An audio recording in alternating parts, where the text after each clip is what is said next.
314stlouis.com. 314-781. KFTK FM Florissant from the Kaufman Townsley St. Louis's Injury Lawyers Studio. Call 314-500-5000. That's 314-500-5000. All on the free Odyssey app.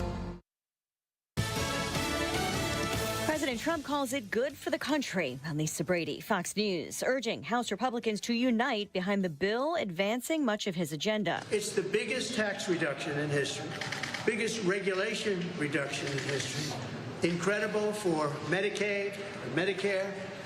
The only thing, we're going to leave it exactly as it was, other than for obviously waste, fraud, and abuse. Democrats warn Americans will lose Medicaid benefits, and some Republicans remain uncommitted after today's meeting on a variety of issues, including spending levels. Later today, the president and defense chief plan to announce the Pentagon's recommendations for a missile defense satellite system known as Golden Dome.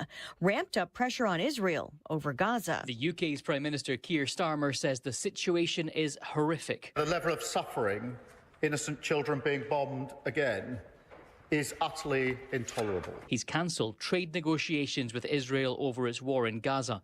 The British government's also sanctioning individuals and groups it says are linked to violence against Palestinians. Fox's Jonathan Savage in London. The UK Foreign Secretary says his office is summoning the Israeli ambassador, pressing Prime Minister Netanyahu to end a blockade of Gaza. Israel started to clear some aid trucks yesterday, but Netanyahu says his country is defending itself and that demands to end the war invite more atrocities. A protest outside the office of acting U.S. Attorney Alina Habba in New Jersey.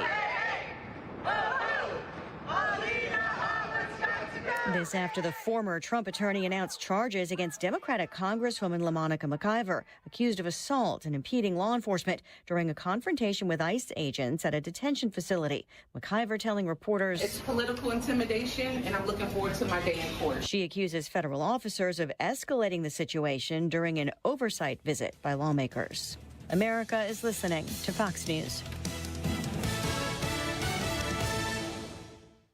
Wesley Financial Group is not a law firm. They told us nothing but lies. These timeshare thieves out there are terrible. They bullied us. Our timeshare is all a scam. They stole from us. They were thieves. I was completely taken advantage of. Hello, I'm Chuck McDowell, founder and CEO of Wesley Financial Group, and I know the tough spot you're in. Are you asking yourself, why did I buy that timeshare? I'll tell you why, because that presentation wasn't a normal sales pitch. It was a show to convince you that timeshare is a great investment. They told you it was available today and today only. They said you're foolish if you don't buy, and unfortunately, you believed them. We get over 3,000 complaints a week from folks just like you that were misled into buying a timeshare. Give us a call. I guarantee if we take you as a client, we will cancel your timeshare or you'll pay nothing. Call now for your free information kit. 800-881-4242. 800-881-4242. 800-881-4242.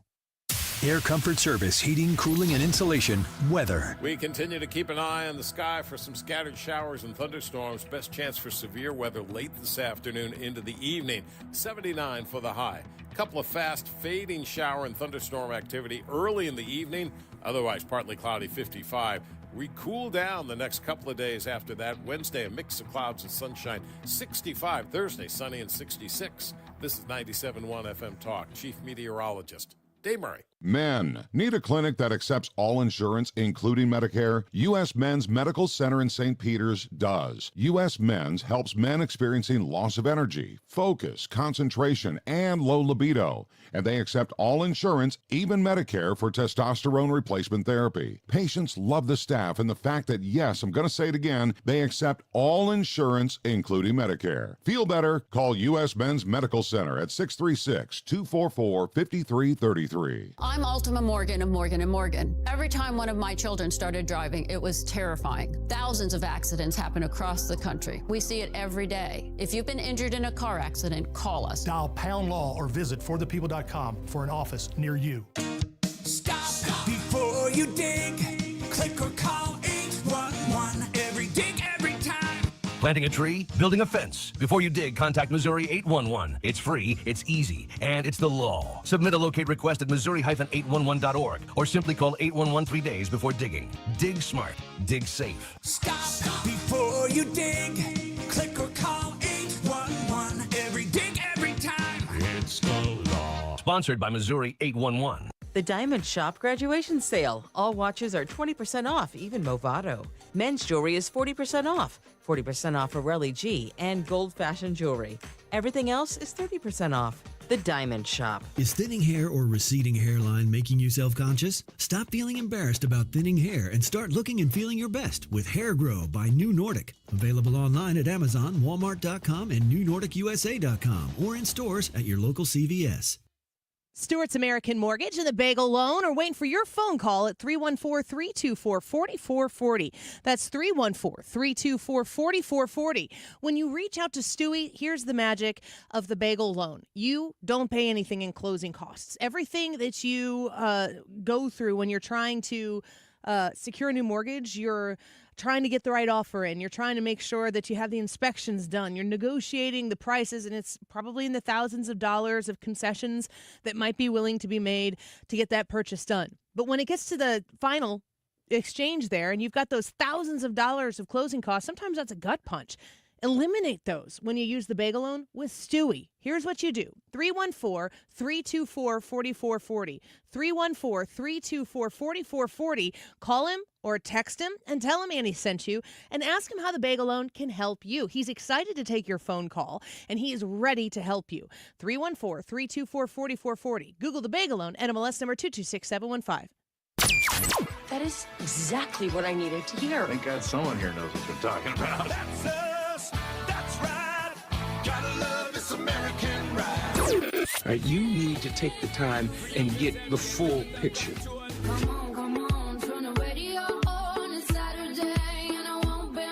Don't get me wrong, I love the ladies. I mean, they rev my engine, but they don't belong in the newsroom.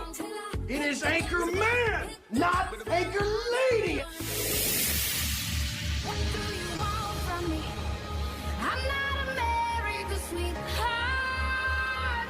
Goodness sake, kid. Keep your voice down. Your father's listening to the radio. I'm not America's sweetheart. This is the Annie Fry Show. This is the Annie Fry Show. Whoa. And not the Manny Fry Show. Enough of that intro. Get that out of here. We can just keep playing it. Come on. It's fun. You know you love it. This is the Annie Fry Show until I can't do it any longer. Yeah, that's why we're here. But I think I've been out today. I was out last Wednesday. This is still the same cold. This has been really crappy to go through. I don't know how many of you all are dealing with a spring cold. So, you know, you kind of get into these things and you're thinking to yourself, is this allergies or am I sick? Like, is this just the way it's going to be for 6 weeks, 7 weeks, 8 weeks? Or am I going to get sick and then I'm going to get better? Well, I am working on getting better, and I'm very happy to be back here. Thank you to both of you guys for filling in while I was out. I appreciate that. And everybody compliments you guys, and they like it when you fill in. So good. I am glad. I'm glad we can be the B+ team anyway. Yeah. I texted Ryan yesterday, and I was thinking, like, okay, I could try to come in. I could try to do this. And I texted Ryan to be like, hey, how would you feel? Like, do you think you could do it? And then he said to me, he's like, I'd always rather have you here, but if we had to, we could do it. And it wasn't, have you ever done this? It wasn't until after you answered the question that I was like, oh, no, wait, I actually just wanted you to say yes. I could tell by the way you were asking. Yeah. Well, then why didn't you just say yes? Well, because I thought if there was a 10% chance that you still were like, yeah, I maybe could do it, I was going to open the door to that. A 9% chance. Well, I wanted to make sure that I was honest in saying I'd rather have you here. You're actually very kind about it. But you said that. Have you ever asked somebody something and you like give them the choice and you don't realize until after they say the wrong thing? What's funny is that you're like, oh, crap, that's not what I wanted them to say. You don't know this because you weren't here. Yeah. But we had that conversation about that conversation without you. What'd you say about me? I was talking with Trisha and saying He's on the air or just with Trisha? Just with Trisha. Yeah. So off air. Said, Annie asked that question. But she knew the answer to that question already. I said, why don't you come in? And she was like, that ain't going to happen. No, it was within 3 minutes of you saying you could come in that I was like, I'm not coming in. Yeah, exactly. I was kind of, I guess, probably trying to put it on you. But I appreciate you guys filling in for me. The plan every day that I've been trying to work my way back in is I have a weak voice, although this is the strongest my voice has been. It's been hard to talk and have a full voice and not cough in the middle of it, which I can only imagine how annoying that would be to listen to. And since that's the business we're in, Hopefully you have more than just a week voice, like a couple weeks voice. Yeah, thank you. I see. Yeah. You're still so funny. Thank you very much. I'll be here all afternoon. You're darn right you will. And so I'm going to lean on these guys a little bit more if the voice starts to weaken. But I feel better. I'm not healthy, but I feel much better than I did. A lot of news is working its way through the system right now, especially that big, beautiful bill. President Trump has made his way to the Capitol this morning. Okay, you said I was going to do this, and I'm not going to do this a lot. And I don't know that I've actually done it since then. But since I've been there. Oh, here we go.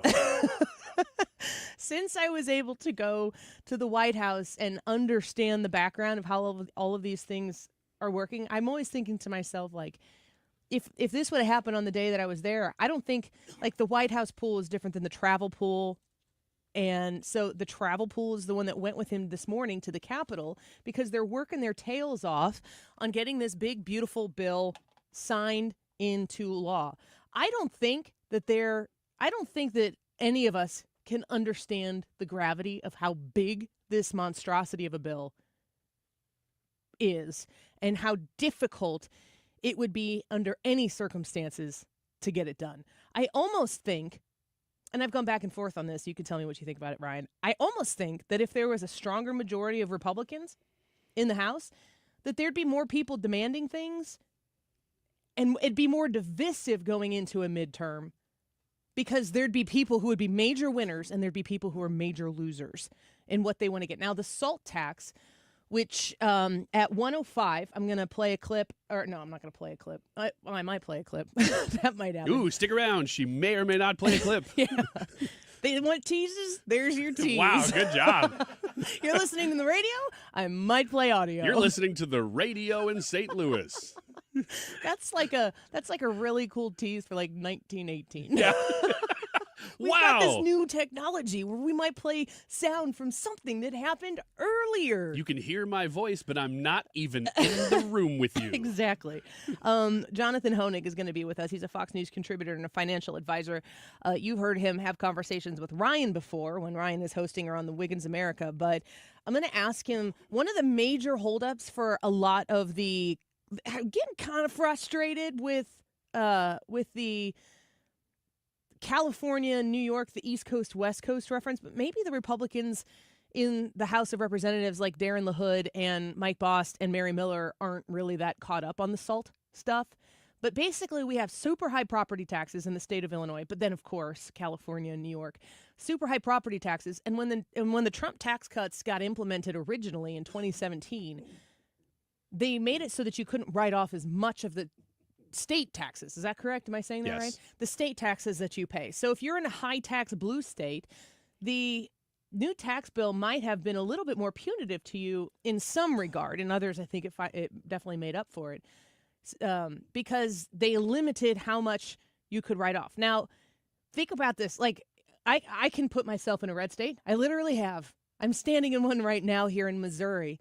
Why should Missouri, having smart fiscal policies coming out of Jefferson City, why should people in Missouri have to benefit less from it because Illinois gets away from high taxes against their residents? So then it's like kind of a benefit. You know, it doesn't make sense to me that Republicans in these blue states are going to aggressively push this and stop this whole bill from happening. It's not an attractive argument to me. And I'm one of those people who would benefit by those blue state Republicans winning on this issue.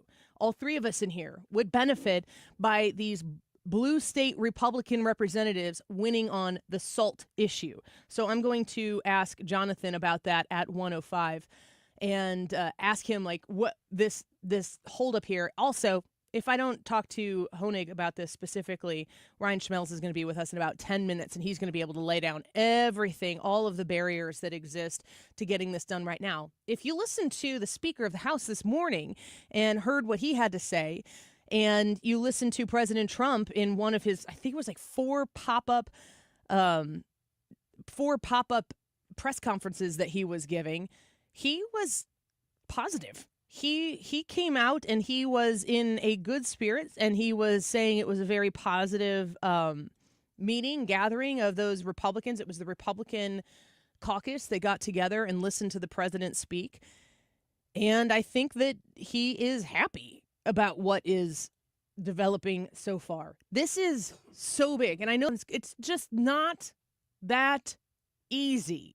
And we've said this on this show many times before, but we're going to have to be patient. This has to get done before the end of the year. The nice thing about getting it done sooner is that we can move on from it. So it's more of a political benefit, in my opinion, to get it done sooner. They wanted to have it out of the House by Memorial Day so that it could get to the president by July 4th. They're going to have to wait and see if that's going to be able to happen. But the news this morning is positive in nature. I want to talk to, and I have kind of been off the record. I haven't been able to get them to come on because they're very busy. The concession that I would give these blue state Republicans that really want this SALT thing implemented is we're not going to vote for this. We're not going to vote for this. It's not going to be included in this bill. But we are going to promise, and I don't know that this crosses some sort of line or whatever, but I'd like someone to tell me why we couldn't do this. What needs to happen is in the midterms, the congressional election institution, whatever that might be, and I'm working to get Kevin McCarthy on the show soon because he was a master fundraiser. What I would really like to see is the House Republicans and the system that is behind the majority push in the midterms to commit to X amount of districts in California, in Illinois, in New York, places where we think that we can actually pick up Republican seats in purple districts. If you look specifically at the state of Illinois, it's a Trump plus 9 state in the last election. He gained 9 points over where he had competed previously. There are people with a great appetite for what Donald Trump is doing, and if you look at his approval ratings, they're above 50%. People trusted Donald Trump in the state of Illinois specifically, but I'm sure you could look at California with Gavin Newsom's disastrous leadership and the psychotic stuff going on in the state of New York politically with their statewide officials. And if the Republicans would commit, it might be 1 district. It might be 5 districts. You know, we have 18, 17. Is it 18 now? In the state of Illinois, congressional districts. In California, boy, it's a lot more than that. In New York, commit to winning districts in the midterms. We're not going to put the SALT in this one, but we will invest because that's where the rubber meets the road. They have all of this money. They have to try to apply it to specific races, find races, and tell those blue state Republican districts to weigh in. Where do you think we could win? How do you think we could win? Who are the candidates that could win? And listen heavily in the midterms to try to pick up a seat or 2 or 5 if it's the state of, we're not going to get 5 seats in the state of Illinois. We're not going to flip 5 congressional seats in the state of Illinois, but maybe you can in California. It's been done before. Kevin McCarthy is from California. In New York, there's probably a lot of people that detest what's been going on in the state of New York because all those people are doubling down on the psychotic nature of what the Democratic Party has been doing, or maybe some other blue states that are facing this type of SALT problem, but can't, because listen, if you campaign, if the Republican Party campaigns, if Donald Trump can say to a few of these blue state Republicans, I can't support the SALT, I can't derail this whole thing to include your SALT requirement. We can't do it. It's not going to pass if we do. But I'll campaign for you. I'll come to your state and I'll campaign. He can do that. And that's what really, like, that rises all boats. So promise, say, okay, yeah, you want to fix the SALT issue? Guess what, Illinois? You got to fix your issue in Illinois. You got to get your state in order. You got a statewide governor. You got a statewide, obviously the House, in the state legislature. You've got all the statewides in Illinois. I don't know if California's up, isn't it, in a midterm election? Isn't Gavin Newsom, isn't the question about what's going to happen in 26, isn't that a Gavin Newsom question? Yep. I don't know. So go all in some of these blue states, because if you campaign, might be the Illinois 13. That's my district, Nikki Budzinski. You heard anything about her? No, because she knows she's in a purple district, and she's got to do everything she can to not piss people off in the 13th. What does it do to the entire area to bring Donald Trump in, to bring the MAGA system in the midterms here? Can he? I mean, go look at the results. I wish I had them up right now between Nikki Budzinski and I think it's Joshua Lloyd who ran. When I saw how well he competed in the 13th, and I think he's running again. I know I've shaken hands with several other people who are trying to run in the 13th. It's a winnable district, and if you get Trump to come in and you spend some money to support that guy, how many of you folks listening in Illinois 13 know Josh Lloyd's name? If you don't know his name, it's because there was no money spent to make sure you knew his name. What if they did? Now, if you're in the state of Illinois, or if you're a representative in the state of Illinois, and like I said, I don't know if Boston, Miller, and LaHood, all three of who met with me while I was in Washington, D.C., and I sat down with all three of them. If those three congressional representatives can't get the SALT thing across the line with the big, beautiful bill, if all three of those people are pushing for that, or maybe the same goes for California, maybe the same goes for New York, if they can't deliver on the promise that maybe they made to their constituents, what if they said, I've got something better for you. We're going to fix this at the root of the problem, and we're going to work to actually get common sense, not just through the federal government, back to the states. California is ripe for the taking. I don't know if the governor can flip to Republican, but boy, if there were ever a stage set for somebody to have success in doing that, it would be now.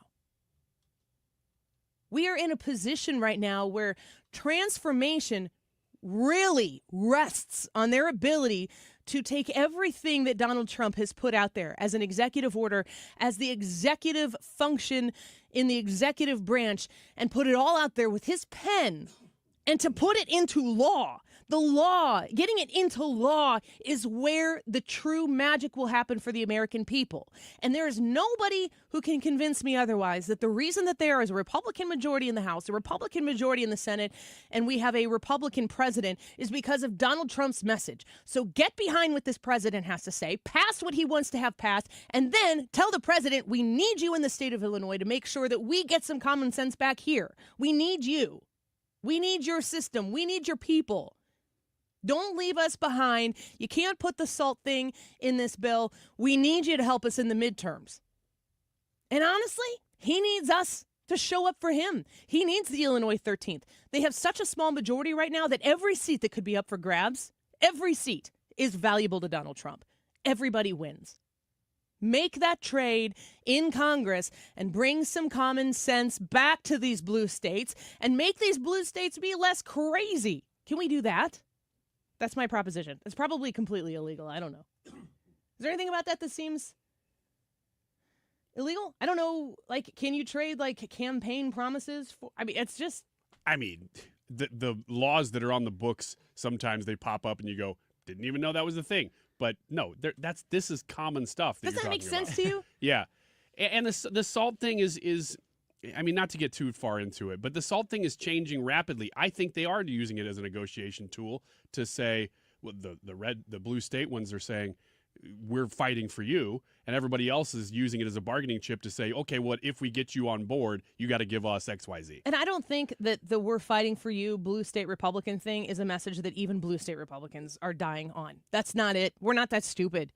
We know, like, I do not want to be a blue state Republican standing in the way of this getting done. Exactly. Don't put me on that line. Heck no, pass the bill. When we come back, Ryan Schmelz is going to give us the update on everything that is materializing right now. There is a major push to get this done by Memorial Day. We'll get the timeline. From Ryan Schmelz when we come back and find out what's the likelihood, the positivity, maybe the negativity around getting the job done. Ryan Schmelz on the Annie Fry Show next. You know I'm doing anything for you. Stay alive but keep it undercover. I just want to use This is the Annie Fry Show. The Annie Fry Show is streaming online. Watch us live on YouTube and subscribe. Michael's Flooring Outlet is online at igotfloored.com. Shop with Michael's Flooring Outlet if you love good people, if you love saving money, if you love quality products, quality and value at the same time. I love Michael's Flooring Outlet for everything that they have been able to do here in the St. Louis area. Family-owned and operated business. Michael's is working hard to make sure that year after year after year, they prioritize the St. Louis family, and they do it with their own St. Louis family. If you are looking for beautiful, fresh new carpet in your home, that Mohawk Smart Strand Silk line of carpet has superior performance. You're going to lay down on that, run your hand over that fresh new carpet and smell it when you walk in your home and go, yes, that's right. It transforms your home in a really impactful way when you put in new flooring, and you want to make sure that you get a good return on your investment. Michael's Flooring Outlet is there to make sure that you do. Check out all of their locations, whatever's conveniently located to you, St. Charles County, West County, Darden Prairie. The easiest one, of course, online at igotfloored.com. Why do the national tax resolution firms need the tiny fine print at the bottom of all their TV ads? Hi, this is Lance Story with the Lance Story Law Firm. You don't hear fast-talking disclaimers in our ads because the claims we make are 100% transparent. The Lance Story Law Firm primarily focuses on one thing, IRS problems, and we're regulated by the Bar Association, and we have a AAA rating with the Better Business Bureau. IRS issues are serious legal issues. The Lance Story Law Firm has helped thousands of clients navigate the best resolution plans, and we tell you up front exactly how much it'll cost. Tax resolution law is all we do. So before you send money to some out-of-town, high-pressure salesperson, give us a call at the Lance Story Law Firm, located right here in St. Louis. Call today to schedule your free consultation with me, 314-260-6120, or visit LanceDruryLaw.com. The choice of a lawyer is an important decision and should not be based solely upon advertisements. You're listening to The Annie Fry Show live from the Air Comfort Service Heating, Cooling, and Insulation Studio. Air Comfort Service is hiring licensed journeymen. Don't have a journeyman license? Air Comfort Service will help you get it. Get guaranteed hours year-round and more. Apply online at aircomfortservice.com. For details and a list of all station contest rules, visit www.971talk.com/rules. We're definitely going to be late to the concert. I feel like we should be there by now. I'm just taking a little detour. I gotta fill up my gas tank, and I know this place a couple towns over where the gas is cheaper. Are you serious? We're gonna be late for the concert because you're driving out of the way for cheaper gas? Just use Upside. What's Upside? Upside is the free cashback app that gets you real cash back for every gallon of gas you buy. Wait, I can get cash back just for buying the gas I need anyway? Yes, I use it all the time, and I've made around $200. Now pull over so you can download the Upside app before we miss the concert. Download the free Upside app now to earn cash back every time you buy gas. Use promo code TRADE25 to get an extra 25 cents per gallon on your first tank. You can cash out anytime, right to your bank, PayPal, or as a gift card for Amazon and other brands. Just download the free Upside app and use promo code TRADE25 for a 25 cents per gallon bonus on your first tank. That's code TRADE25 for a 25 cents per gallon bonus. That's code TRADE25. Do you have $10,000 or more in credit card debt? Are you barely getting by making minimum payments? With credit card debt reaching all-time highs, National Debt Relief is letting everyone know about great debt relief options now available to help people with overwhelming credit card debt. These options may reduce a large portion of your credit card debt. Get a free debt relief consultation when you call 800-586-4040. 800-586-4040. 800-586-4040.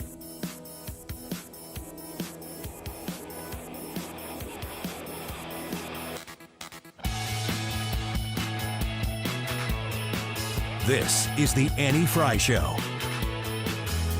Follow Annie on X at Annie Fry Show.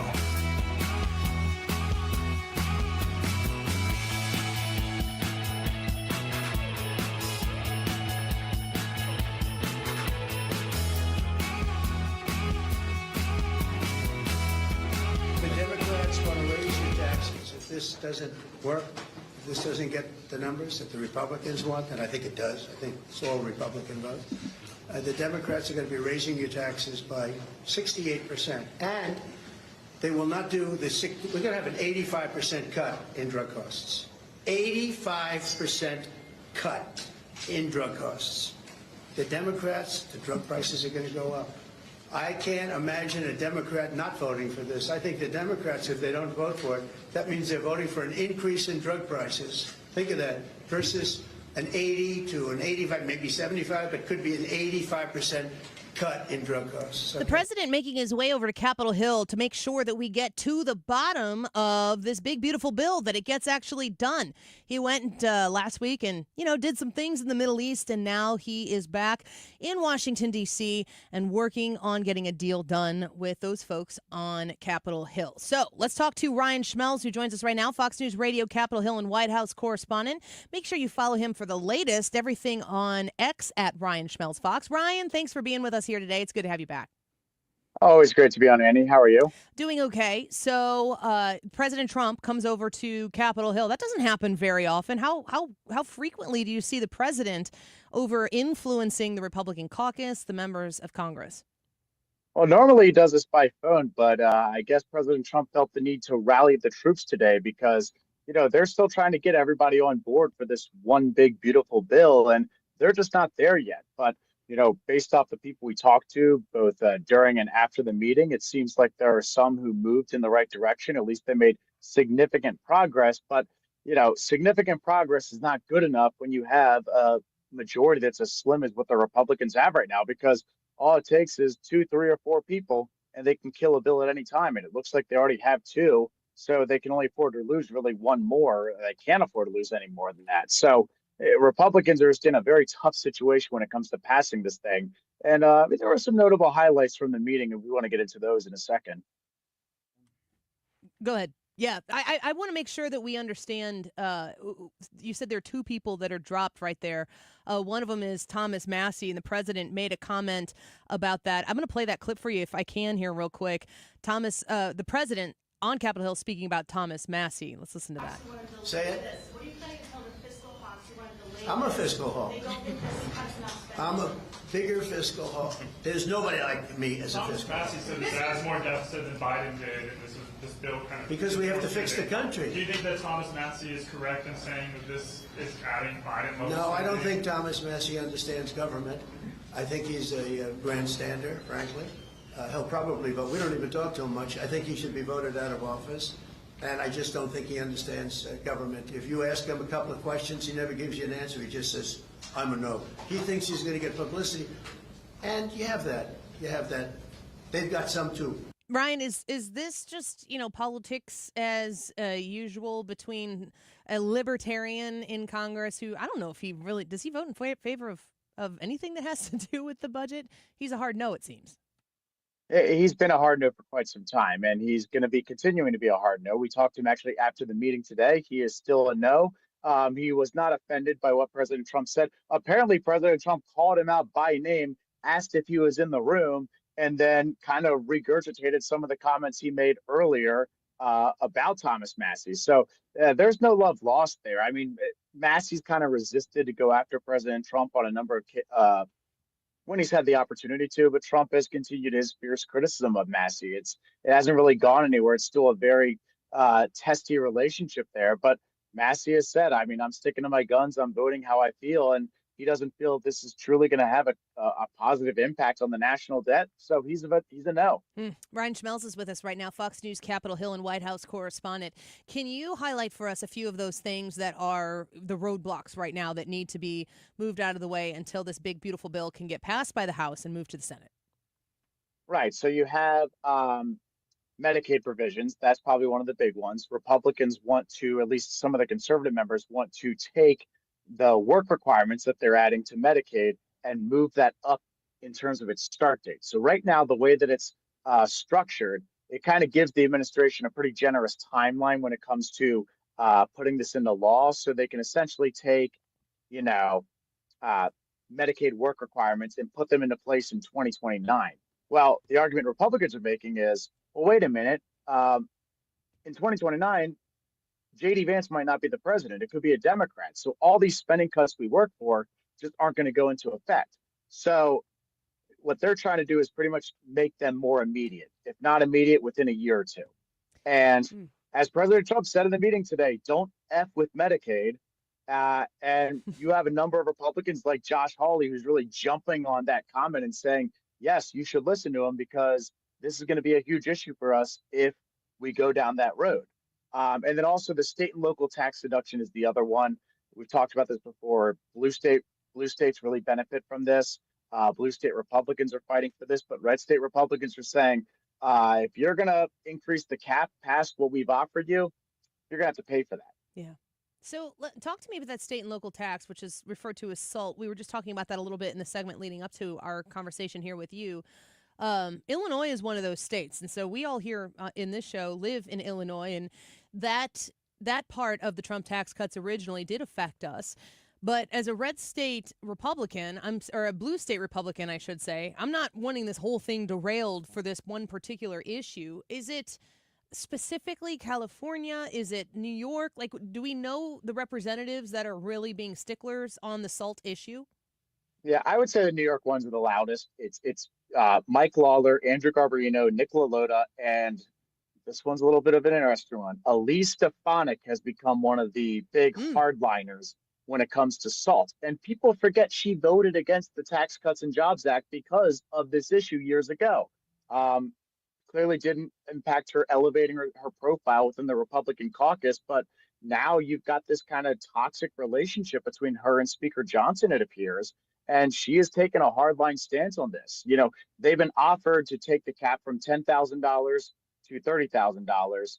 That hasn't been good enough for this group of Republicans. It's been good enough for some other California, New York, and New Jersey Republicans, but this group has said we want something a little bit more than this. They haven't said publicly what that is, but it's something they've been advocating for.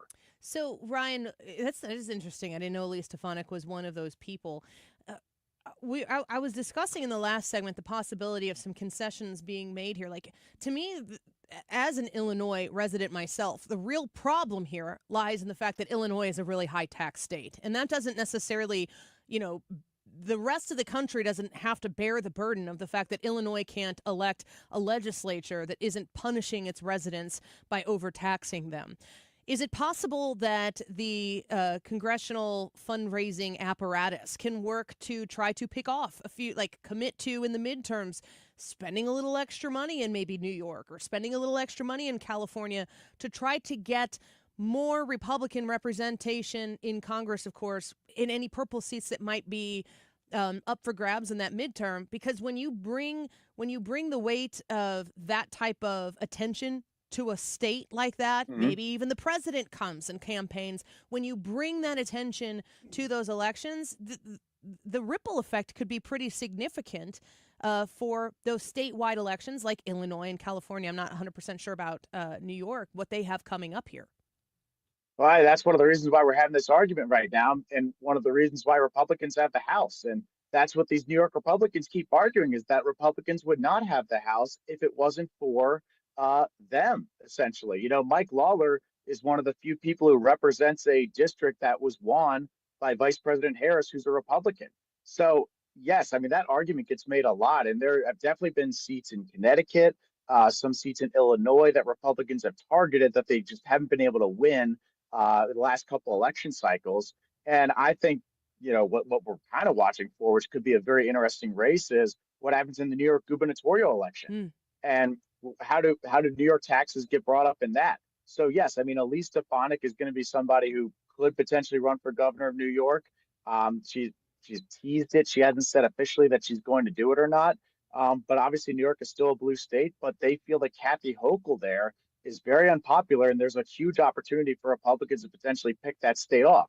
Now, I mean, this happened with Bruce Rauner in Illinois a while ago, where Illinois taxes got so out of hand that people felt the need to change some leadership there. And I've seen that happen in New York. We've seen, Maryland, Massachusetts. You've seen this happen before, where blue states have elected Republican governors, moderate Republican governors, over issues like cost of living. So whether that's going to happen or not, I mean, we'll have to wait and see. But Republicans have been eyeing some of these bluer areas because of issues like taxes. Yeah, and I think Donald Trump is the perfect messenger to bring in common sense to kind of calm the noise that a lot of these state parties that are Democrat-led in big blue states, they get away with quite a lot of nonsense during the elections. I think Donald Trump is the messenger that could get the job done and get them across the finish line in the midterms. And if I were a blue state Republican in Congress right now, I would be saying, I'll concede on the salt in this, but we want support during the midterms. Last question before we let you go. We're speaking with Ryan Schmelz, Fox News Radio, Capitol Hill and White House correspondent. Can you talk to us about the timeline? We've heard of commitments with Memorial Day, with July 4th. We know that the absolute deadline is the end of the year. What does it look like realistically could possibly happen with the passage of this bill and eventually the signing of it by Donald Trump? So the next thing that's going to happen is at 1:00 a.m. tonight or right. Wednesday morning, however you look at it, there's going to be a Rules Committee meeting. The Rules Committee is where they can make changes to the bill. So they can up the SALT cap.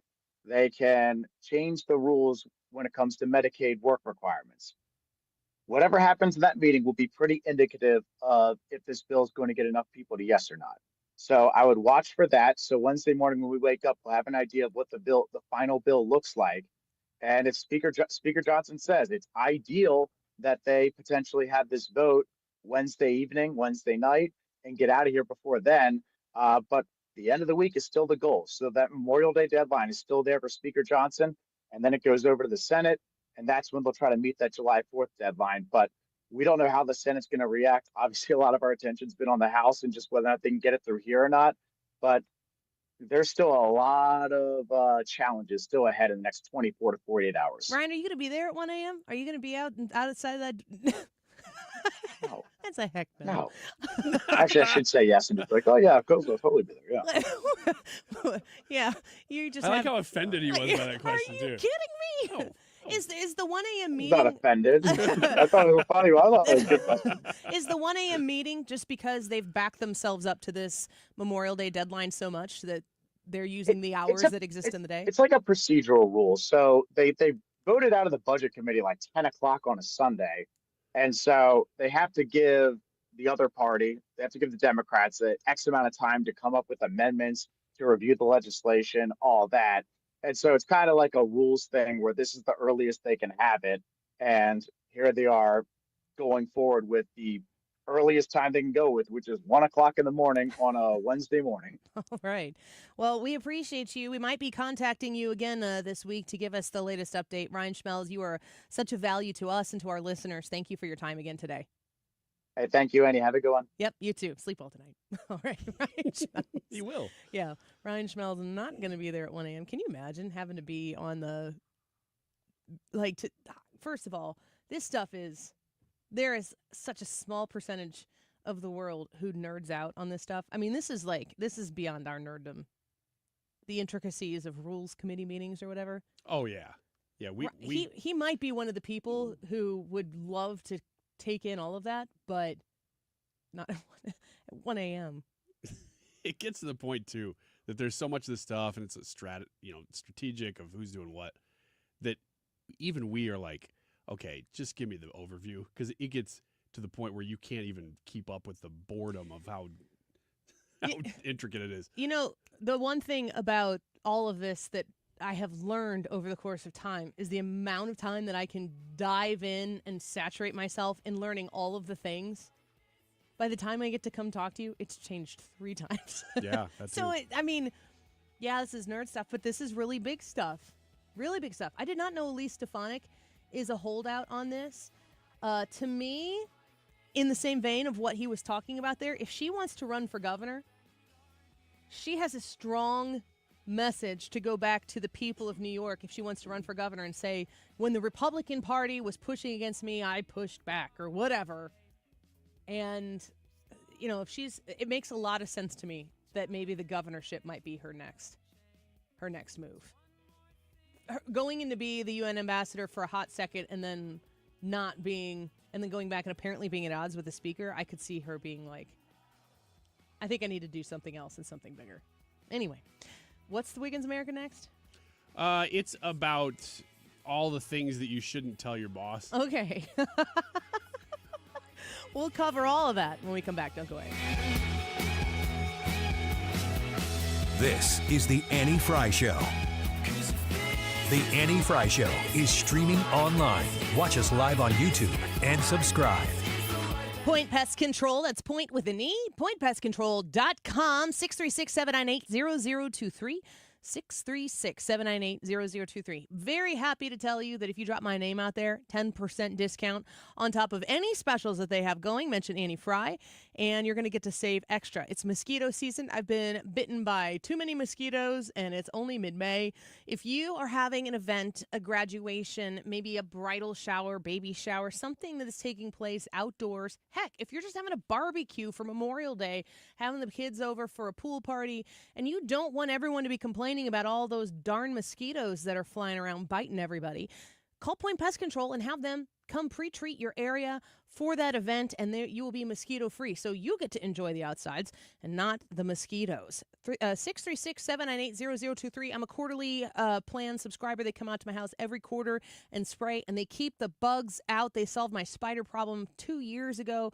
I am very grateful for Point Pest Control, and don't forget, my name helps you save 10%. 636-798-0023. Mention Annie when you call PointPestControl.com. Hey, it's Mark Reardon for the Doctors at Ophthalmology Associates. We call them the Doctors because they've treated more than 250 doctors, more than any other practice in St. Louis. So if you're looking for the best doctors for your best vision, it's Ophthalmology Associates. Doctors Greg Birdie, Ranjan Malhotra, Robert Brusati, and Andy Royer. Doctors Birdie and Malhotra are cornea surgeons and experts in the diagnosis and treatment of diseases of the eye. I had an eye disease when I was younger. It left me with a silicone buckle around my right eye, so I put my trust in Ophthalmology Associates to take care of my annual checkups. Maybe you're experiencing dry eye, allergy eyes. They can help. They can help with cataracts, macular degeneration, glaucoma, and LASIK surgeries. And if you're looking for the best eye care, it's Ophthalmology Associates. Make an appointment today by calling 314-966-5000 or online at youridoc.com. They have a great office location just west of 270 on Manchester Road. Again, the phone number, 314-966-5000. The website, youridoc.com. Ophthalmology Associates.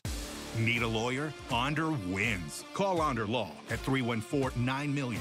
That's 314-9 all zeros. Or go to onderwins.com. The choice of a lawyer is an important decision and should not be based solely on advertisements. I don't know if we've mentioned today's YouTube live chat poll yet, but it's how long do you think the Biden family has known about Joe's cancer diagnosis? Your options are since the inauguration, that's 2021, mid-presidential term, before this election, or before his election, even before his first election. 12:46. This time check is sponsored by Jerry Kelly Heating and Air Conditioning. It's time for a $98 AC tune-up.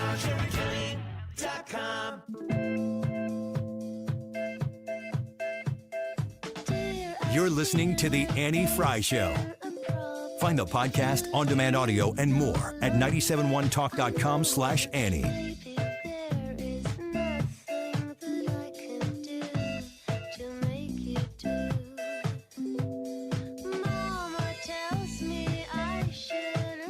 Wiggins! Oh, Wiggins! Hi, I'm Ryan Wiggins. This is Wiggins America. It's weird. Things you should never tell your boss, according to psychologists. So it's not like an HR thing. This is psychology weighing in on things that you should keep to yourself at work, at least from your boss. And I want to see whether you have ever broached these topics with your bosses. Number one, your personal finances. You should not bring up your personal finances with your boss. I don't know if I've ever...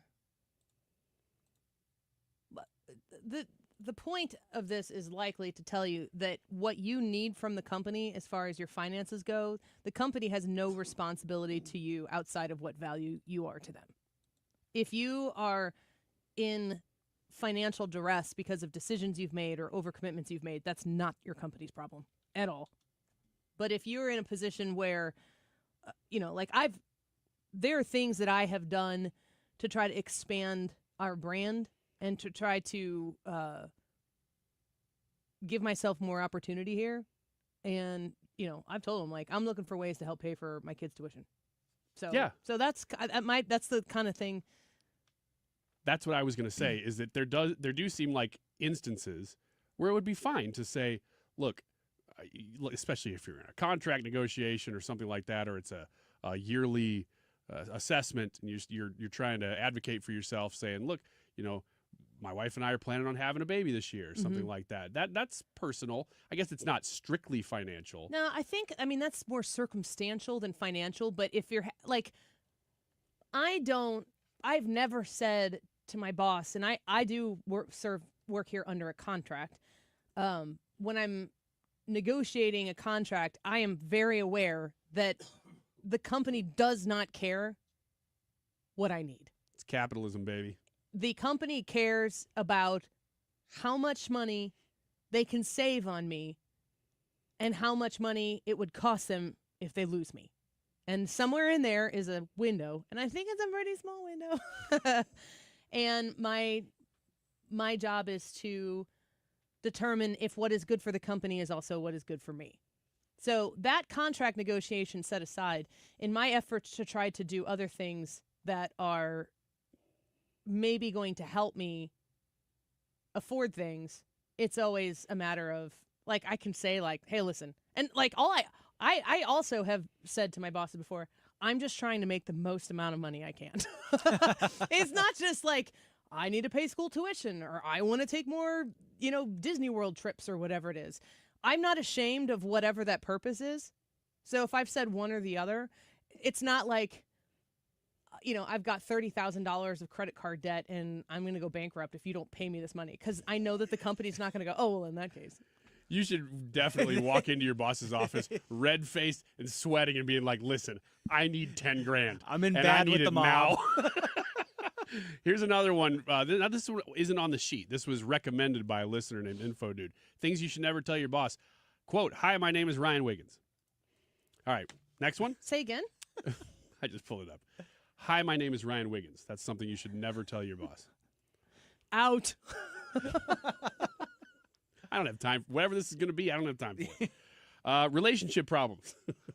This one seems pretty obvious. Don't bring up your relationship issues with your boss. You'd have to have a pretty tight relationship with your boss to bring up relationship problems with your boss. Unless your boss is the one that you have the relationship problems with. Relationship problems? Mm-hmm. This seems just like dumping. Like, I'm trying to, I don't, no, that seems like fishing. Or that. I don't like that. I can think of bosses who I've been very close with and had worked with a long time, where we would share things that were happening in our families, or like to our family, that existed outside of work. But if I have a fight with Jared, I'm not going to work to tell my boss. And if he has a fight with me, he best not be going to his work and tell them about the fight with me. If you're telling coworkers or something because you've developed relationships, but we don't discuss that here, and I would not really want to be involved in that, even though I text your wife all the time. What's amazing that I've learned from being in talk radio is that, yes, we talk outside of the radio, but it's basically to talk about the radio, and our relationship exists so much on air that it's like, no, we don't need to talk anymore. We've already talked for 3 hours to each other. How about frustrations about someone you dislike? You should not bring up frustrations about other people with your boss. Coworkers or just people? I don't know. I kind of disagree with this one, because it seems like if you are having an issue with somebody at work, that's the person you should talk to. No, I'm as your 100% boss. going to my boss and saying, this is the issue. And the issue that you bring to your boss has to be about how to correct the issue for better productivity. Not for friendships, not like we were out at the bar on Friday night and he just left me or something like that. Like, that's no, don't do that. That's not, no. But if you're having a productivity problem due to a conflict, if you've tried to address that with the person in whatever way is appropriate, and if it's, amidst different levels of seniority or authority, not seniority, but authority, yeah, you go to your boss for that. Says having venting sessions with your boss can make you appear emotionally dysregulated and dramatic. Like a woman. You should avoid gossiping to your boss because you want to maintain a professional relationship and be viewed as a team player. I think in the context that you're talking about, that's how you have that discussion. Okay. We've kind of discussed some of these things, details of marriage issues. That would fall under the same category. If you're in therapy, What? this must happen. It is not your boss's business whether you're in therapy or not. If you have a recurring therapy appointment that requires you to leave work, you must advise your boss that you have a recurring medical appointment. You do not need to provide details beyond that. In that context, it makes sense that you don't necessarily have to say always what the appointment is. You just have to communicate that you have something. Just have an you wanna- appointment. Yeah, I have Medical an appointment. I have an appointment. It's at Sears. I want to get new pictures of myself. I did that at work once. That's why I'm saying that. Anyway, Not only does the Sears photo department not exist any longer. I came into work one time dressed kind of nice, and they're like, "What do you have an interview or something?" I was like, "No, I just did a JCPenney session." There's nobody else like you, Ryan. I still have those pictures. It's just me in a studio with my hand under my chin. What is the just matter kind of with you? looking off the camera. Do you think they called the authorities after you were done or while you were doing it? Like, we need you to just come be near. It was a promotion. Or it was it was like a JCPenney's promotion. Like, hey, come in, before the end of the year, and we'll give you a $10 session or something. I'm like, sweet, I'm going to do that. It's a deal. Before I had kids, I'm like, yeah, let's go. And then my work made me show them the pictures just to prove it. I'm like, yeah, here they are. You should not be sharing with your boss your health issues. Now, this one is surprising to me because it seems like if it's interacting with your work, then you probably should share it. But it says, I tend to recommend to my clients that they are mindful of what they disclose and share with their boss. If someone's going to have a procedure, needs to take time off recovery, then they need to share some basic information. But does your boss really need to know the specifics? How many more do you have? A few, but Let's go 2 more minutes. So I think that, I can tell you as somebody who's been pregnant multiple times, all four, while I was at 97.1, I was so sick in the morning and so affected in my ability to function early in the morning that I had to tell my boss, because otherwise I would look like I was not doing my job. And I always got my job done. It was never an excuse to do less work. But if there was a day that I needed to work from home, and this was all, except for one kid, all before COVID. So the work from home thing was a whole different animal before COVID. But like pregnancy, if you're pregnant and obviously at some point it's going to be a little obvious why you might need some time or for a doctor's appointment or whatever. Maybe not, but most of the time. But that's something that I would share with my boss and not share with other people. But what kind of conditions would you not want to share? Well, for instance, a personal. This is coming from me, not the experts.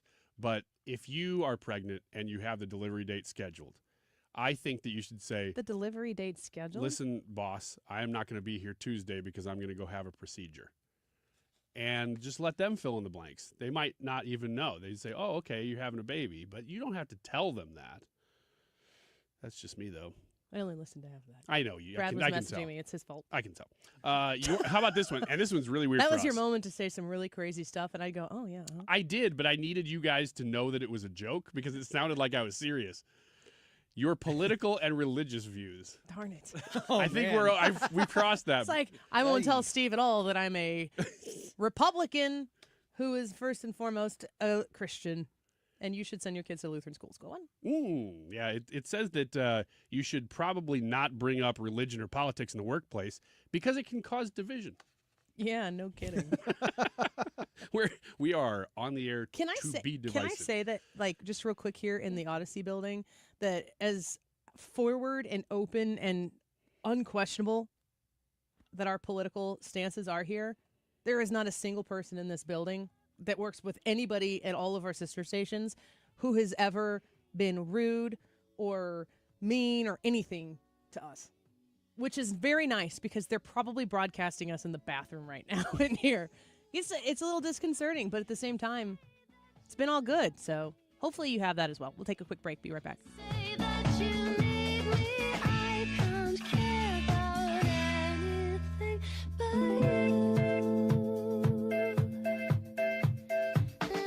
The Retirement Advisory Group is having an event tonight, and I think there might just possibly be a seat or two open. I haven't checked with Thomas Helbig and Bob and Tammy Kershaw, but if you want to try, 314-993-9494, 314-993-9494, and come tonight. It's at the Front Neck Hilton, and the event starts at 6:30 p.m. I get there at 6, and I would love to meet you. It's a free event. It costs you nothing.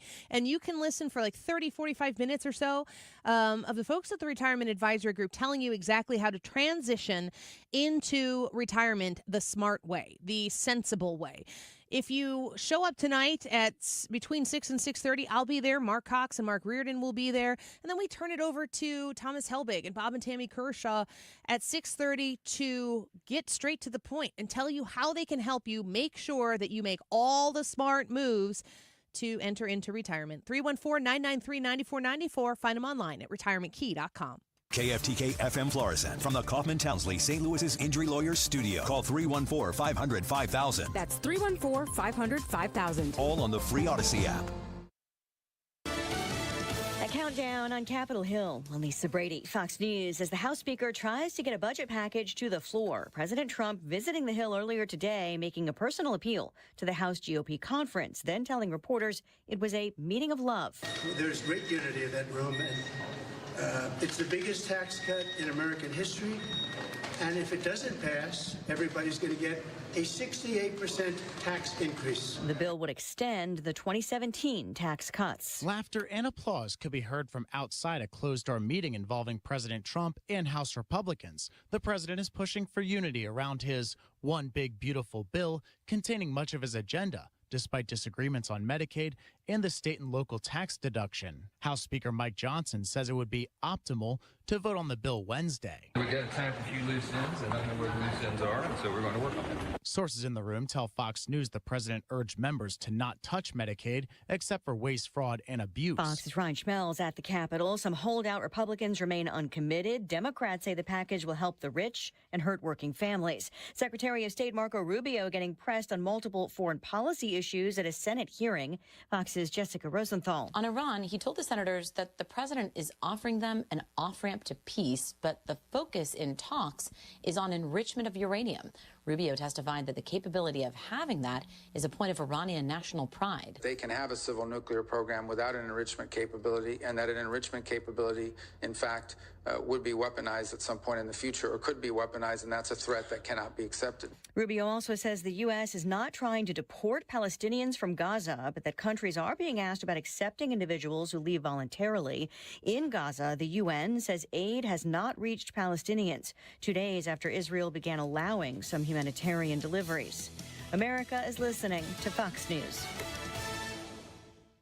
Wesley Financial Group is not a law firm. They told us nothing but lies. These timeshare thieves out there are terrible. They bullied us. Our timeshare is all a scam. They stole from us. They were thieves. I was completely taken advantage of. Hello, I'm Chuck McDowell, founder and CEO of Wesley Financial Group, and I know the tough spot you're in. Are you asking yourself, why did I buy that timeshare? I'll tell you why, because that presentation wasn't a normal sales pitch. It was a show to convince you that timeshare is a great investment. They told you it was available today and today only. They said you're foolish if you don't buy, and unfortunately, you believed them. We get over 3,000 complaints a week from folks just like you that were misled into buying a timeshare. Give us a call. I guarantee if we take you as a client, we will cancel your timeshare or you'll pay nothing. Call now for your free information kit. 800-881-4242. 800-881-4242. 800-881-4242. Air Comfort Service, heating, cooling, and insulation, weather. We continue to keep an eye on the sky for some scattered showers and thunderstorms. Best chance for severe weather late this afternoon into the evening. 79 for the high. A couple of fast fading shower and thunderstorm activity early in the evening. Otherwise, partly cloudy, 55. We cool down the next couple of days after that. Wednesday, a mix of clouds and sunshine, 65. Thursday, sunny and 66. This is 97.1 FM Talk. Chief Meteorologist Dave Murray. Let me encourage you to go to barrydoorandwindow.com right now and look at some of the beauty that they construct right here in the St. Louis area. I had the pleasure of going through the Barry Door and Window factory and seeing exactly how they custom make these beautiful doors for people just like you listening right here in St. Louis. They service all brands, no matter what your issue is. You can call Barry Door and Window to schedule with the professionals that St. Louis has trusted for over a half a century, 56 years. People have been going to Barry Door and Window for customized expertise in making sure that the doors and windows that they put in their house are the very best. They've been servicing garage doors in St. Louis since 1969, and they've expanded. If you are living in an older home and you have put off replacing some of the doors in your home because you know of the history behind it and maybe the look and feel, and you just can't quite replace that with what is out there that is new, Barry Door and Window, that's the answer. They can create these beautiful custom doors exactly to match to the T what you're looking for in your historic home. And they can help you with windows. They can help you with garage doors. Walk through their factory there, their office. It's beautiful, and you can see the handiwork that they have completed from home to home to home for over 50 years. BarryDoorandWindow.com.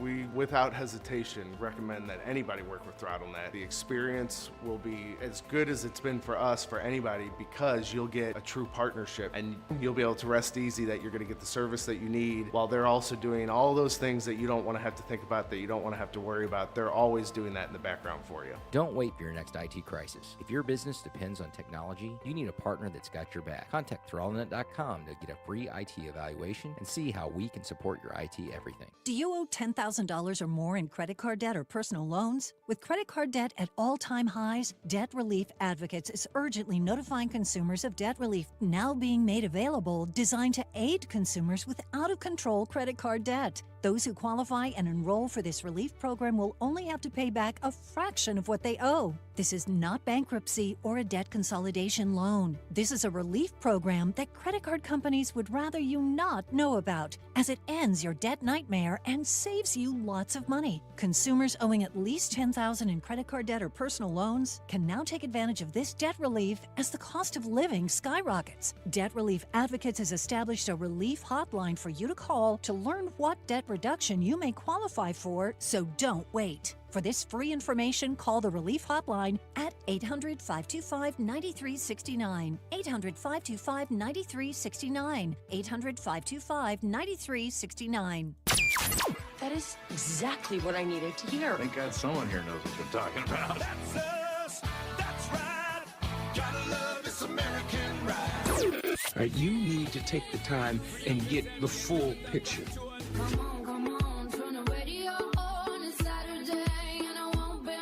Don't get me wrong, I love the ladies. I mean, they rev my engine, but they don't belong in the newsroom. It is Anchor Man, not Anchor Lady. What do you want from me? I'm not America's sweetheart. Goodness sake, kid. Keep your voice down. Your father's listening to the radio. I'm not America's sweetheart. This is the Annie Fry Show. Welcome back to the Annie Fry Show. Thank you for being with us this afternoon. Happy to be back in studio here with the boys and covering all of the news that's happening right now. The big, beautiful bill is being discussed and inching more towards hopeful passage by the end of the week. We spoke with Ryan Schmelz with Fox News Radio, their Capitol Hill correspondent, just a bit ago, and he was talking about that. How important is that bill? Well, let's listen to President Look, Trump. the alternative is a 68% tax increase. And you can blame the Democrats for that and one or two grandstanders. We only have one or two, but we have tremendous support. But you'll have a 68% tax increase, or you'll get a massive tax decrease. You'll get a tax cut, the likes of which we've never had before. This is bigger than any Ronald Reagan tax cut. It's even bigger than the tax cut that I gave, because as you know, that's being extended and increased. So this is the biggest tax cut in the history of our country, or you'll get a 68% tax increase. So it sounds like there's a lot at stake with the passage of this big, beautiful bill. So let's get to an expert to tell us a little bit more about how important it is to get this signed into law. Jonathan Hoenig joins us, a Fox News contributor, financial advisor, and you can find him at capitalistpig.org. Jonathan, thank you for being with us today. It's good to have you here. Annie, thank you. Great to be with you. And, it is important. The numbers we're talking about here aren't even in just the billions or hundreds of billions. They're in the trillions, and they're really far-reaching. So, it's been incumbent on the Republicans to try to do some cutting of spending, cutting of debt, cutting of entitlements, cutting of freebies. And certainly, the Democrats aren't going to do it. So that's what has made this, as the president likes to say, big, beautiful bill so important. So much so. Jonathan Hoenig with us right now. So can you tell us, I mean, I know that you're a money guy. You understand how the economy ebbs and flows with the reaction to what Congress does. But how massive is this bill? How big of an undertaking by Donald Trump leading this very slim majority of Republicans in the House, a little bit more in the Senate? How big is this thing? Well, I have to say, Annie, I think not big enough. If the goal is cutting the size and scope of government, and it's not just me or Representative Massey saying that. I mean, according to Representative Thomas Massey, the bill will add $20 trillion in federal debt over 10 years. It'll also increase the price of the $36 trillion that we already have. I mean, look, the fact that Moody's cut U.S. America's pristine credit rating, it's not an insignificant factor. And the market is agreeing with it. We're seeing the 30-year bond now yield over 5%. So basically the market, Annie, itself starting to say, boy, America's got a debt problem, and they're not really doing anything much to take care of it. Here's a question for you. You brought up Thomas Massey, who it seems like he's a hard no on it seems like every big conversation that comes out, Massey comes out and he's no. So it's kind of the sun rises in the east and Massey's going to vote against this type of a bill. What would have to happen to make Thomas Massey satisfied? I certainly can't speak for Representative Massey, but I know that even a Democrat, someone like Jimmy Carter, actually can deliver a fiscally responsible budget. I mean, in the late 1970s, inflation was wreaking havoc, and Jimmy Carter really held the line on spending in 1978, and he set up an environment for Ronald Reagan to deregulate and continue to cut some of those expenses and regulations, et cetera. My fear, Annie, is that we're going in just the opposite direction. Respectfully, the president's plan to lower drug costs by, in effect, price fixing them at lower costs. I mean, that was a Nixonian experiment that tried and failed in the early 1970s. So anything we can do, I think, to free the American entrepreneur, the better. And that means getting government out of the way. Okay. We're speaking with Jonathan Hoenig, a financial advisor at capitalistpig.org. Of course, a Fox News contributor as well. Jonathan, so you said at the beginning of our conversation here, you wish it did more. Is this a good step in the right direction, or do you find this to be a futile type of endeavor for the slim majority of Republicans in the House? Is this something? Well, I mean, what happened to look? And I'm not, as you said, Annie. I manage money for a living. I'm not a political pundit, but I was looking forward to my $6,000 Doge check I was supposed to be getting. I mean, what happened to that? We were promised trillions and trillions of dollars in cuts in the size and scope of government. Instead, what I'm finding is that the Republicans are keeping even some of the solar, wind, and green energy subsidies that they railed against during the Biden administration. A lot of those are being kept in now during the Trump administration. So I would like to see some Malay-style cuts, some truly deep-style cuts to the size and scope of government, and more, respectfully, more Walmarts, more entrepreneurs, more Facebooks and Metas and Googles and AIs and all the great entrepreneurial companies that truly make the economy run. That's what we need. So another big hang up on this is with some of those blue state Republicans pushing very hard for more room on the state and local tax issue, the SALT issue. Can you talk to us a little bit about that and your thoughts on how to effectively satisfy people? And maybe you don't even want to see this bill get passed, but how to get past this SALT issue, which seems to be appeasing those very blue state, high tax and spend states. It just isn't. And I say this as a resident of Illinois. I would benefit if those blue state Republicans were to succeed in this regard. What does that whole issue mean to this bill? I mean, it's eye-popping when you live in one of those high-tax states. And, Annie, I'm right there with you. And here in Illinois or in California, for example, when you pile it all up, your total tax burden can be 50, 60, 65, 70% of your income in many cases. So, the fact is that governments have been irresponsible. They have taxed too long, too much, spent too long, too much, and are now paying the fiscal price. And of course, they're trying to balance it on the backs of the American entrepreneur already paying 50+% of their income away in taxes on a yearly basis. So I think there needs to be with all respect to Jesus, a come to Jesus moment among many of these states in terms of getting their own spending in order, and certainly Illinois leads the list in terms of fiscal mismanagement. That's which is why so many people are leaving. Follow the money, as they say, and they're doing everything they can to make it harder for entrepreneurs to do what they should want them to do, which is to earn an honest buck. So we've talked about the big beautiful bill. You've mentioned DOGE and wanting to see even more progress with the fraud, waste, and abuse spending, or everything that they've been able to pull back so far. It's been very interesting to see the details behind what they've been able to find, but a lot of people, they want to see more from that.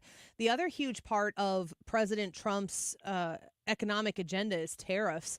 We're a little bit into this tariff implementation right now. Can you assess for us the president's strategy and where you think it is right now? I can't assess the president's strategy, Annie, because, over the month of April, which was one of the most historically volatile months on record. With respect to the president, every day when he announced a new tariff proposal, the market was swinging wildly by, 2,000-3,000 points. And interestingly, since that stopped, and since there was the 30-day truce with China, the market's gone up dramatically. I mean, this has been one of the greatest rebounds in market history. So, without getting into too much of the pros and cons of tariffs, I happen to be an anti-tariff guy. I think more than anything, the market needs some semblance of consistency. If you're a Walmart, if you're a big company planning, you're not looking one day out or 1 month out. You're looking years and decades out. So in order to be able to function, companies need some sort of consistency when it comes to tax policy. So that's what I'm hoping the president can do. Formulate a policy, be consistent about it, and let the American entrepreneur thrive. Well, Jonathan, we thank you for your time today. Appreciate you being with us. But I want folks to go check you out at capitalistpig.org. We appreciate your insights. Yeah, go ahead. Well, and Annie, and thank you. And let me just correct you respectfully. It's capitalistpig.com. Oh, I apologize. All good. I manage money for individual investors anywhere from $100,000 up to $100 million. So anyone who wants some help managing their portfolio, capitalistpig.com. I'd be delighted to talk with them. And thank you again for having me. Yes, you bet. Thank you for that correction. I appreciate you. We'll talk to you again. Thank you for being with us today. Jonathan Hoenig, Fox News contributor, financial advisor, capitalistpig.com. I continue to look at some of the criticisms that people have towards whether or not this is doing enough as what the Trump administration is doing. We've got Republicans that consider themselves to be fiscal hawks. Now, President Trump has said today, he's like, I'm a fiscal hawk. I think we played that clip. He's like, there's no bigger fiscal hawk than I am. I agree. We can't. What I appreciate so much about what this president has done from an economic standpoint, and yes, I'm a novice and I'm paying a lot of attention to this and I'm learning a lot. Like to have people with differing opinions on who are looking at this from all specific angles. I appreciate the fact that Donald Trump is not just talking about cutting government spending. He's talking about investing in America, because another way to help the economy is to grow the economy with investments, with production, with bringing jobs back to the United States of America. But I really feel like the most important thing that we need to have culturally in this country is a shift in how we assess what we value as a society. The fact that we need to work to value hard work and the outcome of that hard work. I mean, if you think about what the American dream used to be for our parents growing up, you wanted to be able to afford, a 3-bed, 2-bath home. You wanted to have 2.5 kids, and you wanted to be able to have a job, and maybe single income household be able to afford to allow one of your spouses, the woman, to stay at home and raise kids. Now, listen, I know so many women who would have loved the opportunity to stay at home and raise their children, but they could never have possibly afforded to do that. And the cost of everything has skyrocketed. And in the process of all of this, we have devalued hard work so much because what we have created is a handout culture where people, you can assess your victimhood. You can find what margins that you live in, and then you amplify that, and then you stick your hand out and you wait for the money to get put into it to live whatever life that is. And then you look around and you're like, well, why do those people have what they have? Well, it's because they're working their asses off to get it. Sorry, kids. Don't say that word. Donkeys. Are we still in the 50s? Well, you apologize for it. Yes, it's the biblical. Yes. That's what I assumed you were referring to. I always Yeah. Bible. From the mouths of donkeys. Yes. It's very, very important that we as a society start to focus on the things that really grow and make prosperous our communities. And in America, you believe that comes from the people who are in the communities, not people sitting around waiting for the government to show up with the solution to the problem they created. That's the difference here. And what we see President Trump doing, and is it risky? To me it is, because I'm not an expert on it. But if you listen to the people like Besant and Lutnick and the economists that have advised this administration, and Donald Trump himself, who knows a little bit about investing and growing in business. And I love it when people talk about the failures he's had in business. There is no successful businessman to the tier of Donald Trump who hasn't massively failed multiple times over. The failure is part of the success. The reason they're that much wildly more successful than everyone else is because they have continued to persevere past that failure to continue to manifest success. That's the difference. And Donald Trump has not just said, doge, doge, doge, cut, cut, cut. We're going to stop offering, we're not going to do Medicaid. We're not going to do Social Security. All that stuff is going. He said we're going to protect it, but we're going to grow our economy from where the economy needs to be grown, which is with the people. Not with printing money, not with the constant, we'll just continue to go into debt. So obviously you can't just, like, in my mind, and I'm not an economist, of course, you cannot go from the path that Republicans and Democrats alike have economically managed the people's money for decades and just stop and do the Thomas Massey thing. You cannot do it. It won't function that way. There has to be a transition somehow or another in the midst of that. And I think Donald Trump, with a culture shock to the system, bringing jobs back, bringing production back, and doing it without fear, I think is a great way to do it. And I appreciate that he's willing to take this risk on behalf of the American people. Joe Concha is going to be with us when we come back. Fox News contributor. His book, The Greatest Comeback Ever, Inside Trump's Big Beautiful Campaign, is out, and it's amazing. If you get the audiobook, which is what I do because I fall asleep when I sit down to read a book, Joe Concha narrates it, and it's wonderful. It is like a historical document to have The Greatest Comeback Ever on your shelf or in your audiobook library, because all of the things that happen when you go through and listen to the story of everything that led into President Trump's reelection, you go, oh my gosh, I can't believe that. I remember that. That was crazy. You know what the ending of the book is, and you can't believe that by the time you get to the end of the book that's actually what happens. And it happened. Joe Concha next. Don't go away. This is the Annie Fry Show. Follow Annie on X at Annie Fry Show.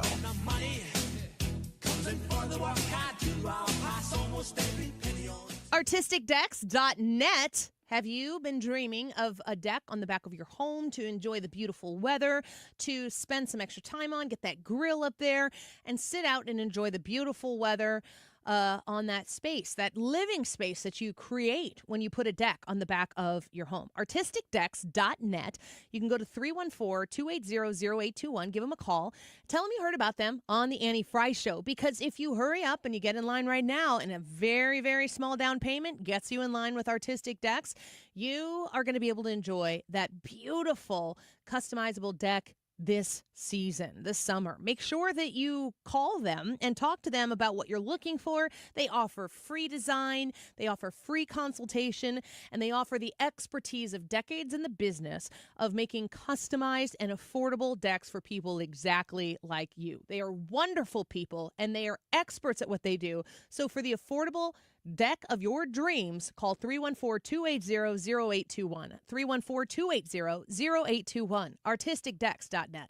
Don't get lulled into believing the IRS is getting soft. It's just the opposite. Hi, this is Lance Story with the Lance Story Law Firm. We are being told by IRS collection officers that their higher-ups are demanding that they get more aggressive than ever. So don't ignore them any longer. Level up. If you have unfiled returns, unpaid taxes, levies, or liens, call the Lance Story Law Firm today and let us get between you and the IRS. We'll protect your rights, including your right to appeal or even your right to take the IRS to tax court. Remember, IRS problems are legal problems, and they need to be handled by an expert attorney team who's done it for decades. So call the Lance Story Law Firm today. We're local. Our office is right here in St. Louis, or visit Lance, D-R-U-R-Y, law.com to schedule your free consultation with your local tax resolution law firm, the Lance Story Law Firm, 314-260-6120. The choice of a lawyer is an important decision and should not be based solely upon advertisements. Rhino Shield is engineered to outlast paint by a lot, backed with our 25-year transferable warranty. Paint a house, shield a home. We do brick, block, stucco, asbestos, steel, aluminum, cedar, and more. We are the only coating company selected by Disney, This Old House, and 3 times on HGTV's Curb Appeal, where all 3 episodes concentrate on unpainted brick. If you maintain or own a business with a tired-looking building, you owe it to yourself to look at Rhino Shield and our beautifully durable color schemes. Evaluations are free. We're making buildings pop and be noticed again, from Champaign to the Lake of the Ozarks, exceeding expectations every day with our products, people, and performance. Now is the time to call 877-25-RHINO, 877-25-RHINO, or go to 877-25rhino.com and see how honest and transparent we really are. Tell them, ladies. Don't paint, don't Rhino, go Rhino Shield. Never paint your house again. Rhino Shield. Baseball is all about stepping up to the plate when it matters most. And when you've been injured, you need a heavy hitter in your corner.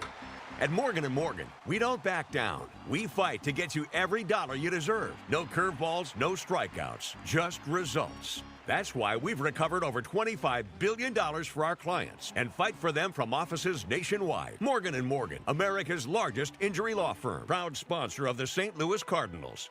Injured? Visit forthepeople.com for an office near you. Step outside and fall in love with your backyard again. From inviting porch overhangs to durable composite decks and cozy screen rooms, Lakeside Renovation and Design creates stunning outdoor living spaces designed for relaxation, entertaining, and making memories. With expert craftsmanship and top-quality materials, your new outdoor oasis will be perfect for every season. Call Lakeside Renovation and Design today or visit lakesiderd.com to get started. Let's turn your backyard into the retreat you've always dreamed of. You're listening to the Annie Fry Show live from the Air Comfort Service Heating, Cooling, and Insulation Studio. Air Comfort Service is celebrating 55 years of residential and commercial service, maintenance, and installation of heating and cooling systems. Get in your comfort zone. Visit aircomfortservice.com.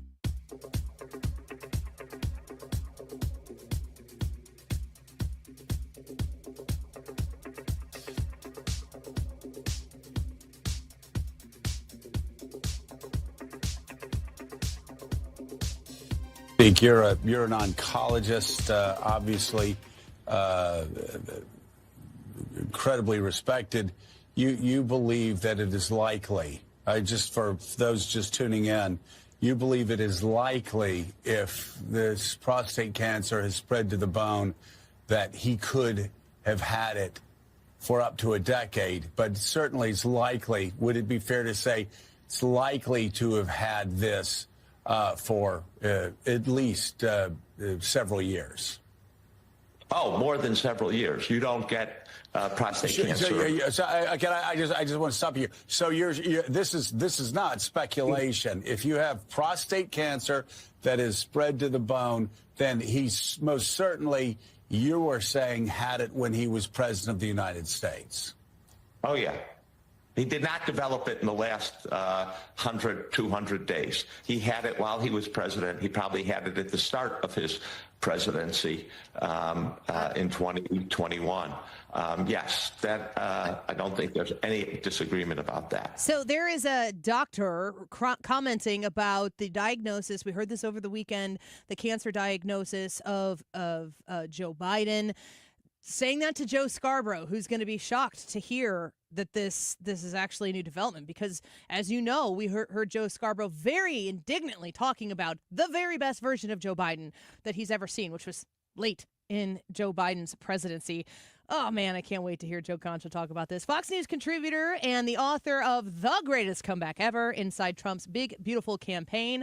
I don't know why you don't have that book by now, but it, as I said, is a historical document, and you need to have one in your library. Joe, welcome back to the show. It's good to have you here. Wow, if you told me like sophomore year in college that I would write a historical document that didn't involve beer pong, I'd say, wait a minute. That's the next book. That could be the sequel. It should be. Beer pong in Trump's America. We're back to fun again. Joe, we have a cancer diagnosis of the president, and you've seen these conversations happening, and I think we all can, for a second, pause and go, this is a very sad thing for a lot of people who love Joe Biden, of course. That cancer diagnosis is never good news, and we're not going to say it is here on this show for certain. But there are people, even in Congress, saying we got to stop talking about the cancer diagnosis right now out of respect for Joe Biden. I guess that's what they did for the entire presidency, is not talk about it. It's just so insulting. No one's listening.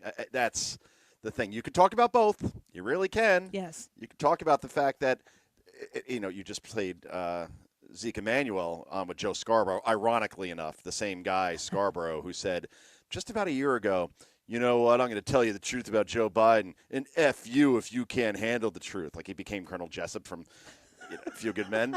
It's like, this is the best Biden we've seen. He's sharper than any other Republican in Congress right now. And it was a lie. It was because Scarborough, by his own admission, would speak to Biden on an almost daily basis.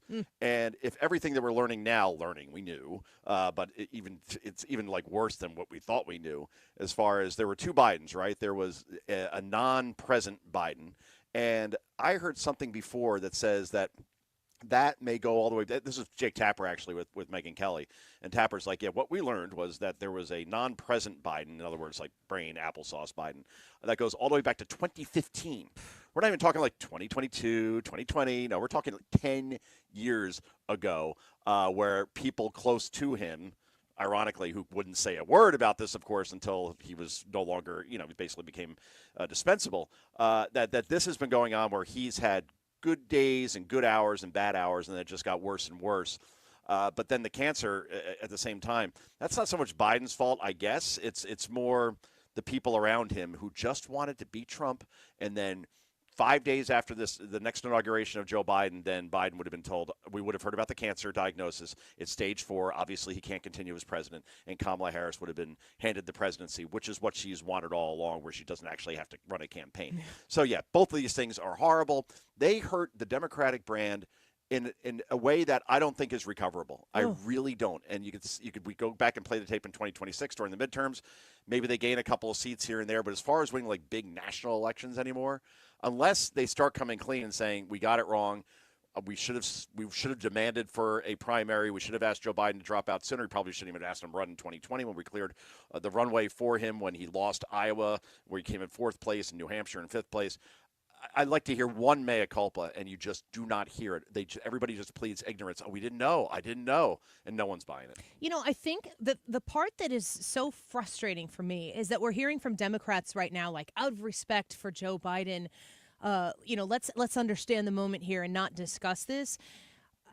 Joe Biden seems, it's a weird thing to say, but he almost seems to be the victim here, but of the Democrats themselves and the people pushing on the rest of us to just, respect the cancer diagnosis and not make this a topic of conversation. What that leaves the Democrats that surrounded Joe Biden. And, you wrote a book, Come On, Man, The Truth About Joe Biden's Terrible, Horrible, No Good, Very Bad Presidency, that came out in 2022.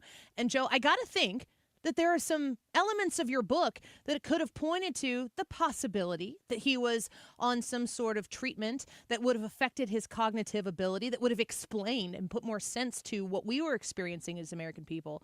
How many of those people surrounding him are very, very culpable for using, what did her say, a well-intentioned old man with a poor memory? Like, they're the ones who went off the hook right here, and they're using Joe Biden again to do it. Yeah, Annie, all of them are culpable. And it starts with Dr. Jill Biden. Exactly. Because she's closest to him. If this has been going on for 10 years, she still pushed him to run in 2019, 2020, loved to be first lady, apparently probably was bigger than the first lady because Joe Biden had one cabinet meeting in 2024. Imagine just one. How many has Donald Trump had in 3 months? Yeah. 8, 9, right? And they're all televised, by the way, and then he takes questions afterwards.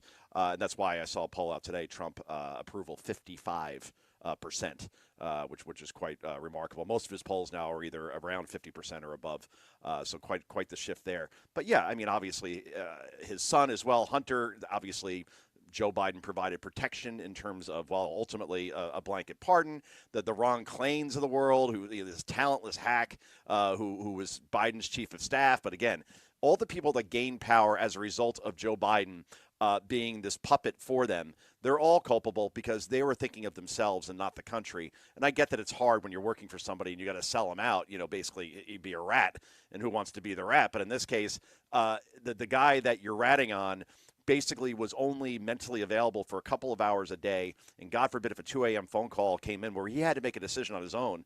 If you read excerpts of this book, and I will not buy it because Jake Tapper hack, you see that Joe Biden was not remotely prepared in most cases to take that call. And then where would we be from a national security perspective? We really dodged a bullet in 2 places, in Butler, Pennsylvania, and Joe Biden not getting that call. It's really it's really unbelievable. I have people messaging me that are, one toe in politics, and they're living their lives elsewhere. And they're like, is this real? Is this serious? And they're saying every time you think it's crazy, the next day it just gets crazier. How big of a scandal truly is the Joe Biden presidency? It doesn't go away. It doesn't go away because it's easy to understand. I don't have to know about tariffs and trades and what SALT means for blue states and Republicans that are in blue states and all these things that are in the big, beautiful bill. Like, those are things that we follow, and generally, like, people like hearing about tax cuts, I suppose, or gas prices coming down, or wars coming to an end, or hostages coming home. Those are easy to absorb things. Here, this is really quite simple, that a party, all of them, allowed this president to move forward with the hopes that just beat Trump, just get over that debate, right? And actually, that whole debate, if I could just go back for a second, because we're at the 1-year anniversary, basically, of when Biden did that video that had more jump cuts than like a Bruno Mars video, like, because you can't complete a sentence, so you have to kind of chop up the sentence with different cuts. That was all meant to be a bluff. They never thought in 1,000 years that Donald Trump would be told, it's like Rocky IV, and I'll explain the analogy in a moment. So basically, okay, Mr. Trump, this debate's going to be on CNN. We decide the moderators. In this case, it's going to be Jake Tapper and Dana Bash. When Joe Biden's talking or when you're talking, the other person's mic's going to be shut off. There's not going to be any studio audience to feed any energy off of. It's going to be just in this one stage here, and we're going to hold it in a month. And people thought that Trump would say no way to CNN, no way to Tapper and Bash, no way to having his mic shut off, no way to not having an audience. And he just said, yeah, all right, let's do it. And I think that really shocked the Biden camp. I don't think they thought he would do that. To agree the ABC debate as well. And the reason why it's like Rocky IV, because I just watched it with my kid a couple days ago. Do you remember that movie, Annie? Am I dating myself on this one? Just go ahead and explain the analogy, and I'll see. Okay. So Ivan Drago is like this Russian fighter, unstoppable. He's a machine, steroided up, the whole thing. And Apollo Creed wants to come back. Apollo was the guy that Rocky eventually beat. And Drago kills literally Apollo in the ring, right? Because he's a machine and Apollo's over the hill. So then Rocky, who trained Apollo for the fight, feels guilty and needs to avenge Apollo. So he goes to the Russians. He's like, I want to fight. And the Russians said, okay, we'll fight you, but it's going to be for no money. It's not going to be for the belt. It's going to be in Moscow. It's going to be on Christmas Day, and you have to agree to allow the KGB to follow you everywhere you train. And Rocky's like, yeah, okay.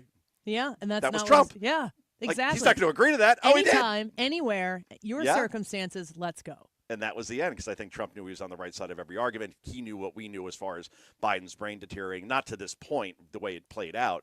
But, yeah, that was like the fatal mistake. It did give them time to install another candidate, but the other candidate had to be attached to Biden for the money, and that obviously was Kamala Harris, the human Chernobyl.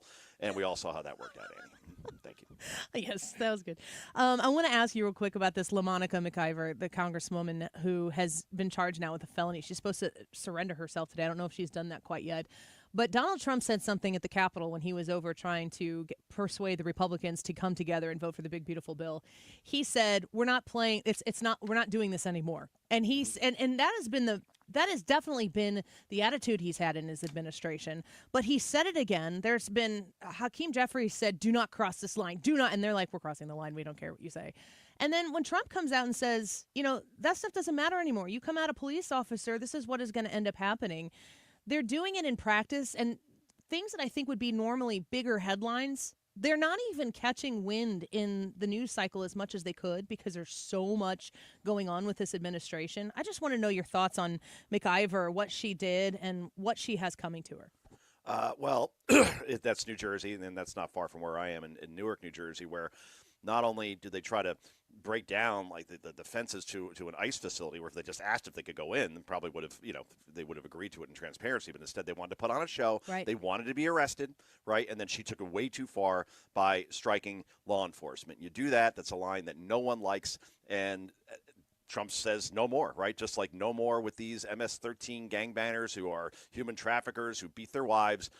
Due process? Well, screw due process, because these people didn't exactly go through due process when they snuck into the country. So, yeah, they're done with it. They're unapologetic about it, and they know they're on the right side in terms of polling for the American people, that if you just asked them, if you took party affiliation out or took Trump out or took MacGyver out, right, as far as anything, and just said, what if you were in Congress and then you beat a law enforcement official? Should you go to jail? And 99% would say yes, and the other 1% would be drunk, Annie. Not drunk Annie, but no, drunk, not drunk comma, Annie, no. That's Annie. Friday night. It's not Tuesday afternoon. Oh, man. Joe, you never disappoint. Thank you for being with us here today. We look forward to having you back again soon. Oh, it was a pleasure, Annie. Thank you. Take care. Go buy his book. It is such a must-have, The Greatest Comeback Ever, Inside Trump's Big, Beautiful Campaign. I told the story the last time I talked to him. I think you guys had him on last Wednesday when I was out. I think he said he had a cold last Wednesday, didn't he? Yep. He had a cold and I had a cold. Completely unrelated. But when I was in Washington, D.C., that was the day that his book came out. And so I downloaded it on Audible, and I was walking through our nation's capital, down the National Mall, looking at the Washington Monument and the Capitol building and the White House, listening to the story of the greatest comeback ever. Now, if you can't make that happen for you and you just want to listen to it driving down 5570 or 64 or whatever, still worth your time. Must get book, The Greatest Comeback Ever. All right, let's take a quick break. I want to ask you guys a little bit about the McIver situation. Did you guys talk about that at all yesterday? No. No? Okay. We talked about MacGyver, the show. Okay. Well, but not I'm this glad topic. you did that yesterday, because I know nothing other than I think he was a handy man, but not a handyman. He was. I mean, we weren't really specific to MacGyver. We were talking about Richard Dean Anderson, just in general. And he's a man. Right. We were talking more about Stargate SG-1. God, I don't know about any of Full this disclosure. stuff. That and Rocky IV. That's like when I was at the Kill Meat event, and they dressed me up as a nun, and then the payoff line that I was supposed to say on the stage while I was dressed as a nun was a line from Rocky. He told me what I was going to say, and I was like, okay. And he goes, that's from Rocky. And I'm like, okay. He goes, have you ever seen Rocky? I'm like, I'm sorry, no. And he's like, oh my gosh. I'm surprised he still let me participate. But he did, because he's great. All right, let's have that discussion when we come back. And I need your thoughts on the YouTube live chat poll. How long do you think the Biden family has known about Joe's cancer diagnosis since the inauguration? So I kind of use that as a broad way to say, not when it would have mattered in this presidency. Do you think they found out mid-presidential term or before his election? He knew when he was running in the first place. What do you think? Vicky says, I say midterm. I think they knew years ago. Joe said, I don't know when the machine and the family knew this guy was sick. It's pretty gross how they used this guy. Hard to feel sorry for Joe. They pulled it off. What do you think? Annie Fry YouTube channel. Answer the poll. Comment below. We'll be right back.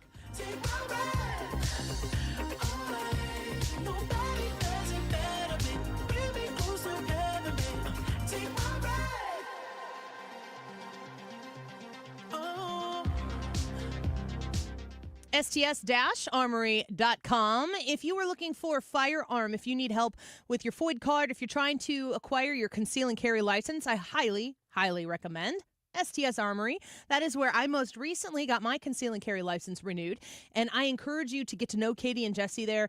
If you are a newbie, if you're an expert, if you're anywhere in between, STS Armory is your home for everything that has to do with protection, self-defense, firearms, ammunition, accessories, preparedness. You need to make sure that you have people, and you do and they are at STS Armory in Pontoon Beach, Illinois. I want you to also understand the plethora of classes that they have. And in their brand new building, when they designed this building, they designed it to make sure that they could accommodate the influx of people who are looking to learn more about basic firearm skills. They have advanced classes. They have classes that help you learn how to draw from concealment.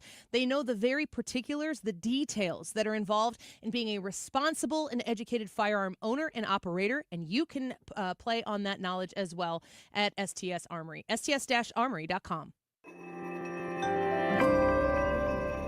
Retirement statements just hit mailboxes, and for many, the shock is real. Some investors lost 20% or more in just the first quarter. If you're close to retirement, that's more than a dip. It's a danger. But here's what most advisors won't tell you. Gold was up over 30% during the same time. That's a 60% swing. And in retirement, that kind of gap can change everything. So compare your Q1 statement to gold's performance. Then call Noble Gold Investments. Noble Gold specializes in helping people protect what they've earned with real assets like gold and silver. If you're tired of watching your nest egg shrink, it may be time for a change. And right now, when you open a qualified account, you'll receive a free 10-ounce silver American flag bar. Compare and call 877-646-5347. That's 877-646-5347. Or visit noblegoldinvestments.com. Past performance may not be indicative of future results. Investing in precious metals, including gold, involves risks. Consult with your tax attorney or financial professional before making an investment decision. Mark Cox here. If you're nearing retirement or already retired, call my friends Thomas Helbig and Bob Kershaw with the Retirement Advisory Group. They'll show you how to link to the market without the risk. They're the official financial advisors of my show. Go online to retirementkey.com. Let's talk about the YouTube live chat poll. How long do you think the Biden family has known about Joe's cancer diagnosis? We'd like to know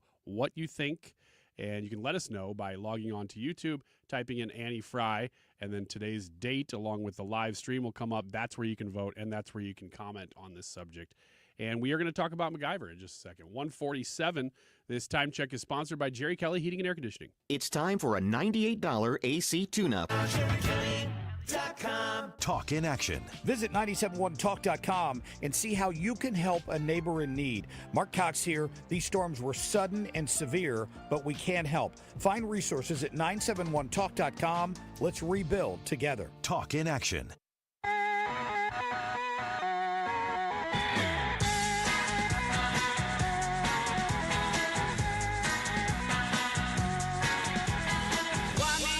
This is the Annie Fry Show. Follow Annie on X at Annie Fry Show.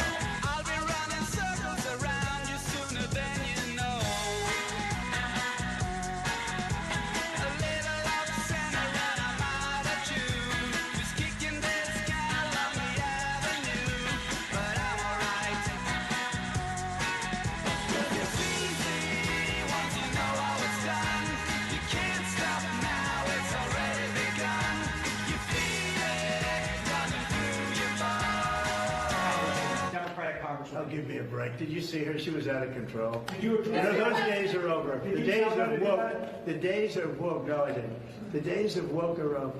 That woman, I have no idea who she is. That woman was out of control. She was shoving federal agents. She was out of control. The days of that crap are over in this country. We're going to have law and order. So President Trump speaking from Capitol Hill with Speaker Johnson standing right next to him, saying the days of that crap, they're over. And that sounds so okay. There's an Axios report. Let me pull this back up. I had it open right here, and then I let it go.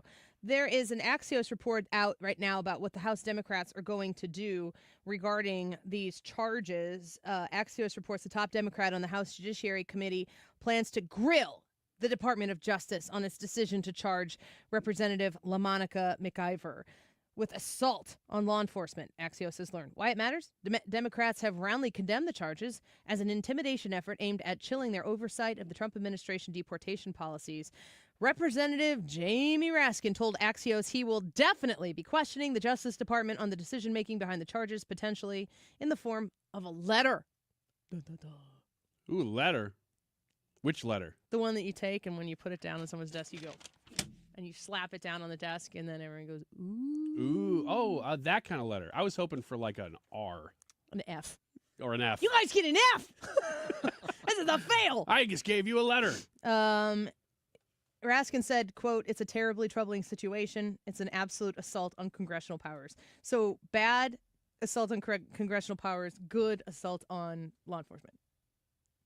Yes. I mean, honestly, I don't really know a better depiction of the breakdown of our political parties right now. The worst thing you can do, if you're a Democrat in Congress, the worst thing that can happen is that government powers come under attack.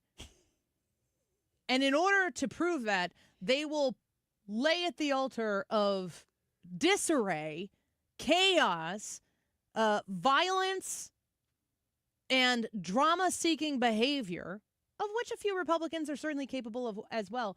But listening to President Trump here, I think this is a really important clip. It's not going to probably get played as much as all of the other stuff. This is kind of what I was talking to Joe about.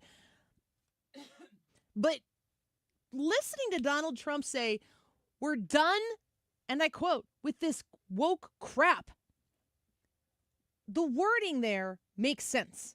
And it's important because it speaks to the American people. When I hear it said in those words, I go, thank you, Jesus. Because we have tolerated. Think about the things that in our country, think about the violence that we've tolerated because of woke policies, ideologies, the things that are more important than safe, secure cities, more important than burning down businesses, burning down police stations, assaulting law enforcement. Law and order had to be disrupted in order for woke policies to have the power that they have had for over, it's almost going on 2 decades. It's almost going on 2 decades. Watching Donald Trump say, woke crap is over, we're done with that, is going to be hugely transformative to people feeling like what we have going forward in this country makes sense. We need law and order to have a civilized society, and we have not had that for years. We have, for years, stood by quietly watching people do absolutely bonkers, ridiculous, violent, chaotic things because you didn't want to be canceled. You didn't want to be told that you were hateful or that you were phobic or whatever it is. Like the idea that everybody who was quiet hates all of those things that were being, protested in favor of. The idea that like all those people are homophobic or racist or sexist or misogynist. No. Most of the people who have been quiet for so long really just want to be left alone. They're happy to leave other people alone with their lives. They just want to go on with their lives and not have people wagging their finger in front of your face telling you how it's going to be. And we have for over a decade watched that type of behavior justify a complete assault on law and order. And Trump is there saying today, I don't care if she's a congresswoman. She assaulted a police officer. I'm standing by my law enforcement, and it's about time everybody understands how committed we are to this issue. It's so refreshing to hear. He cuts through so quick to the actual point when a lot of us get lost in the process. It's one of the things that this is how he's approaching immigration and reminding everybody, while you're talking about the process, the Democrats imported 20 million people illegally and now are trying to make the deportation of those 20 million people very, very slow. So we talk about court cases and we talk about this and that, and this is part of that. Actually, they're protesting ICE, and out there causing violence. But he gets right to the point. He's like Neo at the end of the Matrix, where he can see. He's like, yeah, I can see them. They're just digital people. They're not really people. You can just see right through them. Like he just cuts right through and says, this is what's really going on here.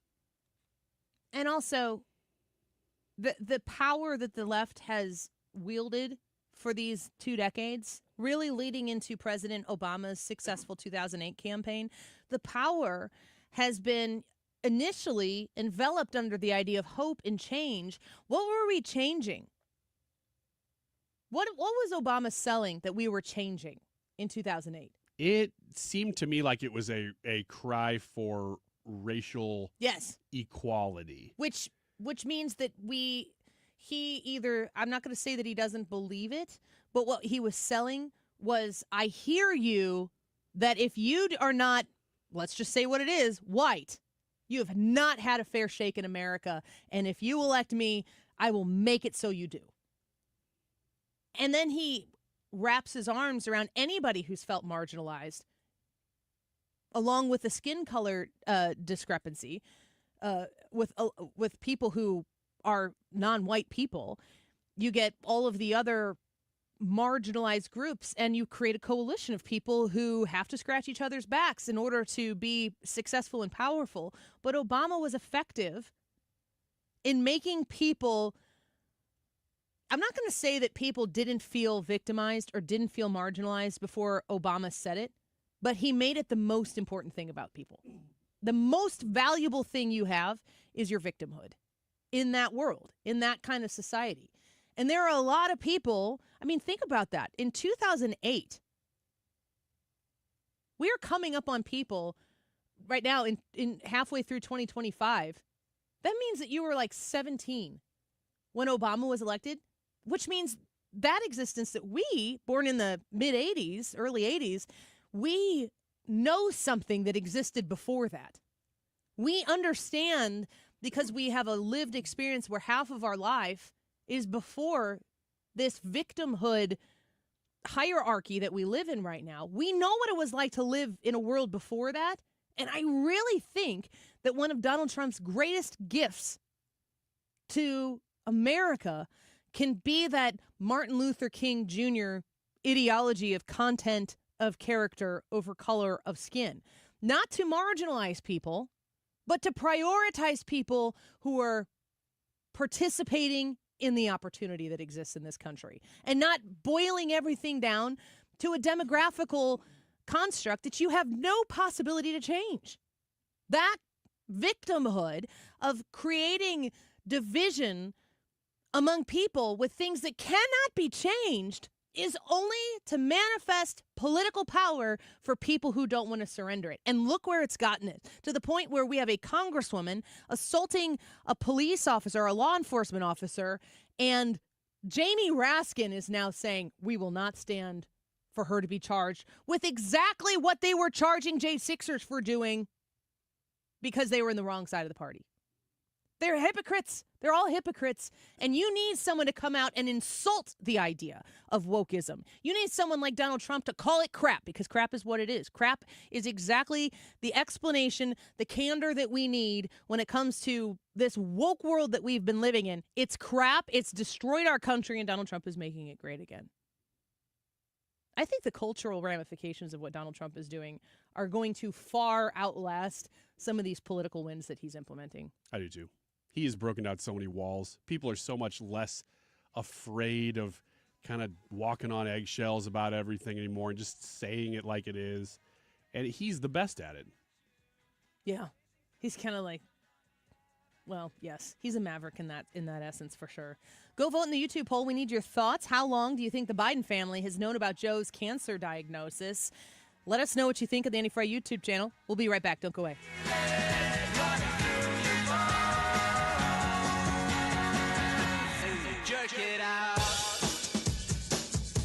Why do the national tax resolution firms need the tiny fine print at the bottom of all their TV ads? Hi, this is Lance Drury with the Lance Drury Law Firm. You don't hear fast-talking disclaimers in our ads because the claims we make are 100% transparent. The Lance Drury Law Firm primarily focuses on one thing, IRS problems, and we're regulated by the Bar Association, and we have a AAA rating with the Better Business Bureau. IRS issues are serious legal issues. The Lance Drury Law Firm has helped thousands of clients navigate the best resolution plans, and we tell you up front exactly how much it'll cost. Tax resolution law is all we do. So before you send money to some out-of-town, high-pressure salesperson, give us a call at the Lance Drury Law Firm, located right here in St. Louis. Call today to schedule your free consultation with me, 314-260-6120, or visit LanceDruryLaw.com. The choice of a lawyer is an important decision and should not be based solely upon advertisements. AirComfortService.com. If you are looking to improve the effectiveness of your air conditioner in your home, if you're standing in your house right now and you're like, gosh, it's hot. Why is it hot? It shouldn't be hot. Air Comfort Service wants to take your phone call. 314-513-0091. 314-513-0091. Reach out to Air Comfort Service and talk to them about what you're experiencing. You can also sign up for a monthly maintenance plan that's going to help keep you away from those costly repairs that end up happening when you've overlooked your HVAC system. They also work with commercial entities. So if your business needs to make sure that the offices are cooling the way that they are supposed to, call Air Comfort Service. 314-513-0091. They have a long history of working residentially and commercially here in St. Louis, over 50 years, to make sure that people just like you stay in your comfort zone for 55 plus years. You can call 314-513-0091 and be satisfied with your comfort zone. AirComfortService.com.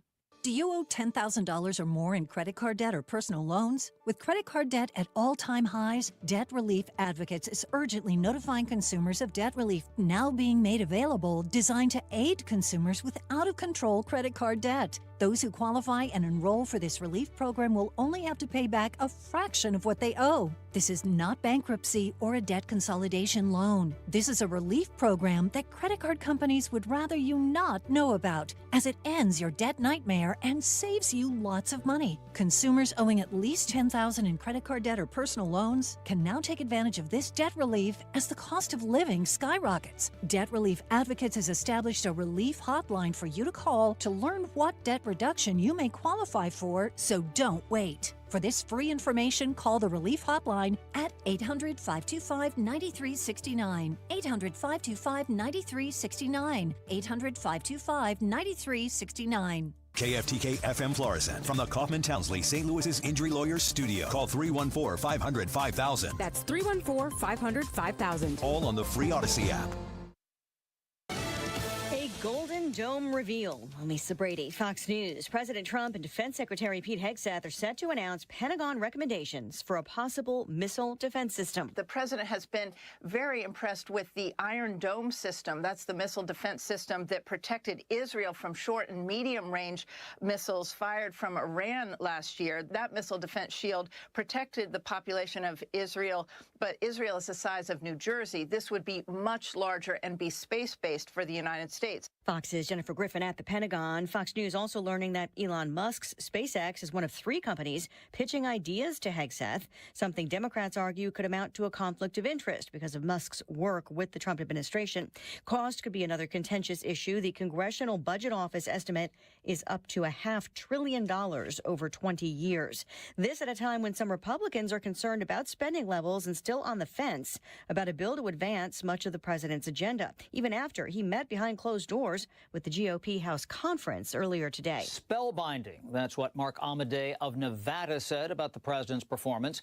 But Freedom Caucus Chairman Andy Harris says he's not there yet. The president's appearance excited Republicans, but it's unclear if it excited them enough to vote yes. Fox's Chad Pergram on the Hill, where the president told reporters, I think we have unbelievable unity.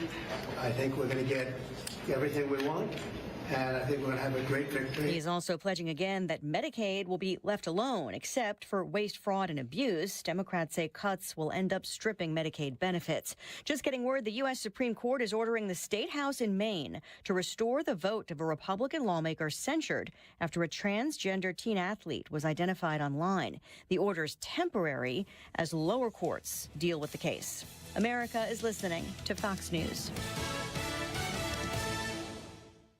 Wesley Financial Group is not a law firm. They told us nothing but lies. These timeshare thieves out there are terrible. They bullied us. Our timeshare is all a scam. They stole from us. They were thieves. I was completely taken advantage of. Hello, I'm Chuck McDowell, founder and CEO of Wesley Financial Group, and I know the tough spot you're in. Are you asking yourself, why did I buy that timeshare? I'll tell you why, because that presentation wasn't a normal sales pitch. It was a show to convince you that timeshare is a great investment. They told you it was available today and today only. They said you're foolish if you don't buy, and unfortunately, you believed them. We get over 3,000 complaints a week from folks just like you that were misled into buying a timeshare. Give us a call. I guarantee you, if we take you as a client, we will cancel your timeshare or you'll pay nothing. Call now for your free information kit. 800-881-4242. 800-881-4242. 800-881-4242.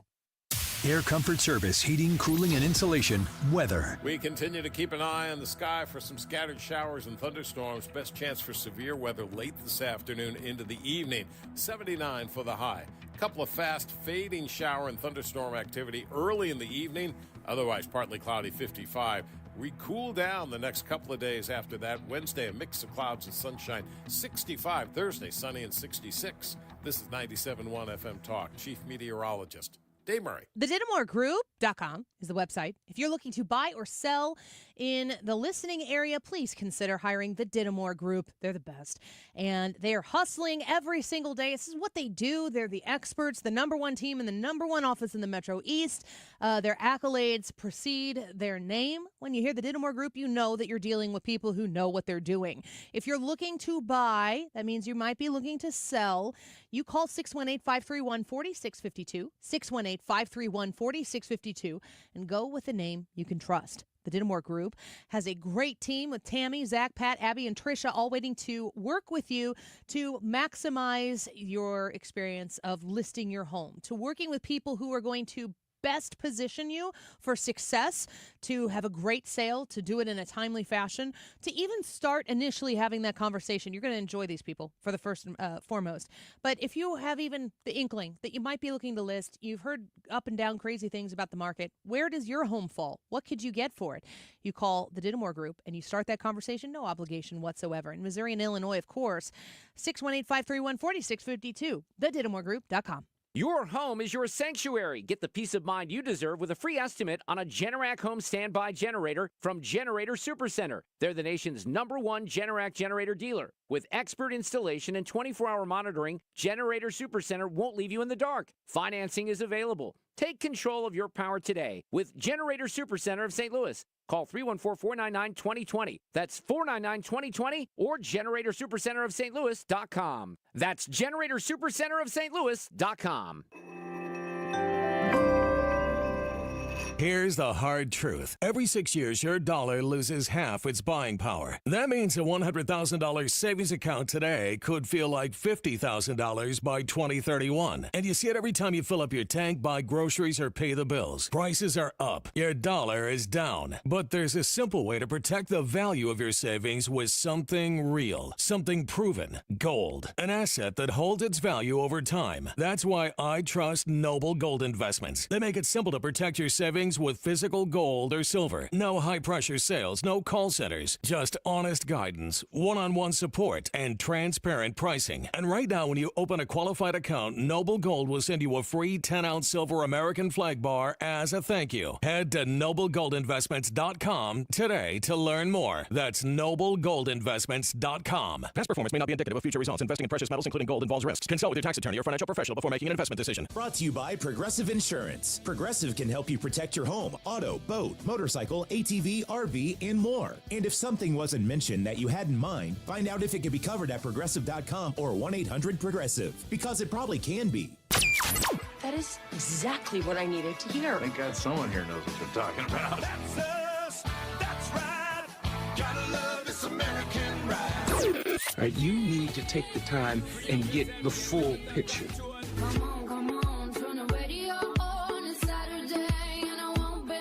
Don't get me wrong, I love the ladies. I mean, they rev my engine, but they don't belong in the newsroom. It is Anchor Man, not Anchor Lady. What do you want from me? I'm not America's sweetheart. Goodness sake, kid. Keep your voice down. Your father's listening to the radio. I'm not America's sweetheart. This is the Annie Fry Show.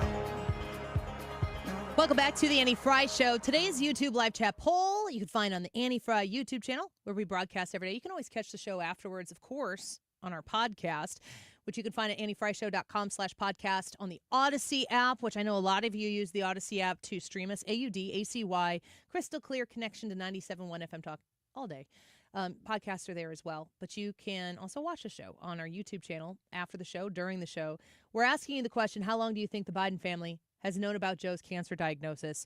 Do you think it's been since the inauguration, meaning it's relatively new information to the family, that they found out mid-presidential term? Or do you think it was before Joe Biden's election? Let us know what you think on the Annie Fry YouTube channel, and leave a comment for us in the YouTube live chat. If you subscribe today, you got to wait 5 minutes before you can comment. We just want to make sure you're not a troll or that you're a really dedicated troll. Betsy said at least midterm, if not prior, which is more likely. Hunter said, we have to trust the science, and the science says it isn't logical to think the Biden family hasn't known about the cancer for like 5 to 7 years. So we need to know what you think. Go vote and tell us. They had a bring your kids to work day at the White House, and they let the kids come in to the press briefing and do a press briefing with Carolyn Levitt. Now, remember, Carolyn Levitt's like 27 or 28 years old, and she's got a baby, which I can't even imagine running that lifestyle with having such a small child. But the visual of it is absolutely adorable. Let's listen in here a little bit from Fox News' coverage of this event from earlier. How many people has he fired?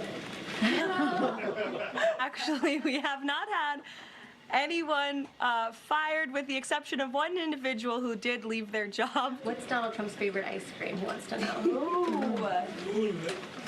I have seen the president eat ice cream sundaes before. Raise your hand if you like ice cream sundaes. It's a very popular policy position to have. Who doesn't like a good ice cream sundae? So they had kids on the White House lawn. They were painting American flags, like wooden American flags, with Melania. This is heartwarming to see. This is definitely something that I enjoy. I like to see the spirit of family in practice brought back. I hope that they were able to do some like packaged video of the experience of having those kids there. Having a press briefing with children would be super fun. I like that it highlights a bigger point that they're trying to make too, about that nobody asked Donald Trump about his favorite flavor of ice cream. No, that is a point though. No, just about the family and kids and focusing on the family unit. How could that possibly be a losing proposition? If you want to invest in the future of the country, it has to involve future people. I mean, that's in the big, beautiful bill. Is they say that, and these things change so fast that's the last I read, was that the child tax credit would increase to $2,500. I think from 2000 is my guess. So yeah, I mean they're putting their money where the mouth is. They also introduced that MAGA child savings account, where parents and relatives can, like, they get a savings account. It's like a 401k for an infant, a newborn, and the parents can invest money in that tax-free, or what'd they say? Yeah, tax-free, up to, I think it was $5,000 a year or something like that. And then when that child turns 26, 27, something like that, they can take it out and use it for whatever they deem necessary. If they wanted to start a business, get a car, buy a house, something along those lines. That's pro-family stuff right there. Well, if you brought your kids in here and it was just like, take your kids to work day, what would, if you gave your kids the opportunity to like do some broadcasting, how many of your 3 children would own that opportunity? Like on the air, like, yeah. Would they really go for it? We did one time have an X's and O's, and it was all of our kids. It was your kids and my kids. I think we went boys versus girls or something like that. We mixed them up, so it wasn't Wiggins's versus Fry's. Right. Is it Wiggins's? Wiggins. Yeah, it is. That's what I would say. Maybe we should do that again.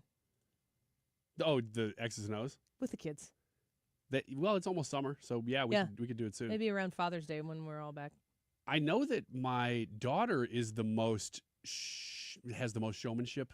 Yeah. But she was also, I think, the most nervous. She was shy. Probably because of that. She thought, "Oh, this is my big chance." When you have a situation like that, when your kid is on stage or has to perform or something, are you more nervous that they're going to be shy and clam up, or that they are going to go all in? Oh, I want them to go all in. Yeah, of course you do. I'm like, fall down, knock down the set. It's all more memorable if you do something like that. If you're just standing there, I'm like, boring. Kids, have you ever heard of Chris Farley?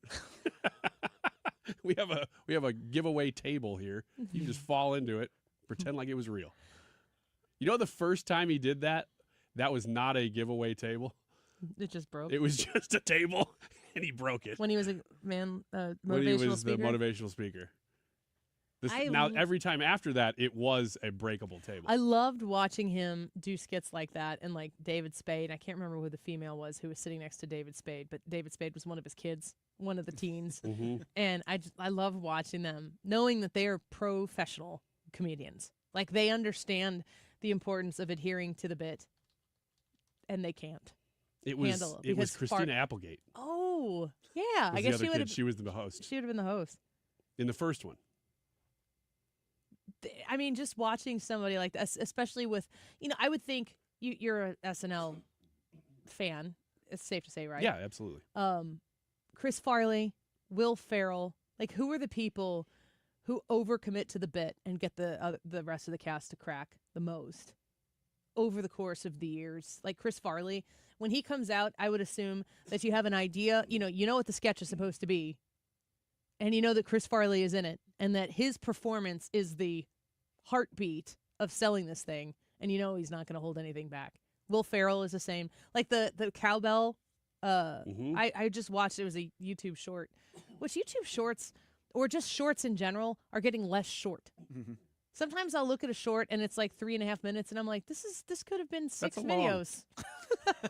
But Will Ferrell was talking about the cowbell scene.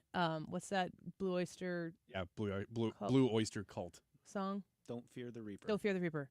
I only know that as the name of a song because of this sketch. Like, I know the song, but he did not. He said that in the rehearsals, he did not do what he did live. Yeah, where he was like thrusting with his belly, hanging out, his hairy belly, and a sweatshirt that was a medium.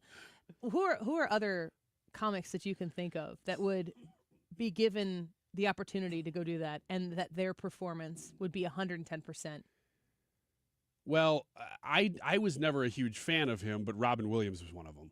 Yeah. And he wasn't an SNL guy. I was going to say, I'm thinking he more probably SNL. hosted SNL before, but there's not much memorable. It would have been when he was But they're early uncontainable people. He's one of them. Now, here's a guy who doesn't get credit for it enough, that he would cause people to break just because, not because he was so committed to the bit, but because the bit would be so nuts sometimes, was Dana Carvey.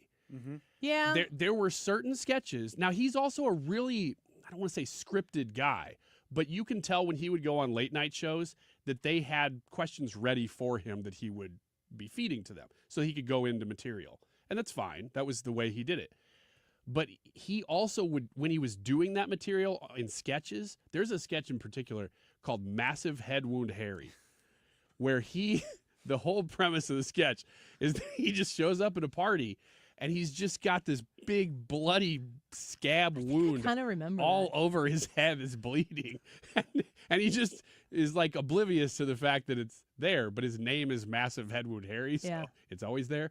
So he lays down on this couch, and the dog comes up and starts eating it. And I don't know that was supposed to happen, but he just stays in it, and everybody's losing their minds. John Winkler on YouTube says John Lovitz. I remember John Lovitz being on Saturday Night Live, and I don't know if when I saw him, if he was a cast member or if he was a host, but he would do this one sketch, and it's like legendary. And, we talked one time on Ask Me Anything question about, like, what are things that are like sayings or phrases that are in your house that you say, and it's like an inside joke.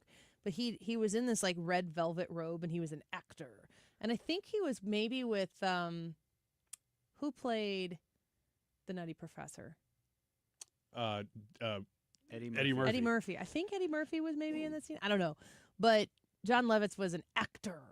Yeah, that was a recurring character. Yes. And he would, one of the things he would say is like, I'm missing my finger, but I'm not, because I was acting. And he would go, acting. Yes, and so like if anything in our house and my family, if like somebody was faking or something wasn't real, we'd say you just say he's acting. And that goes back to the John Lovitz character.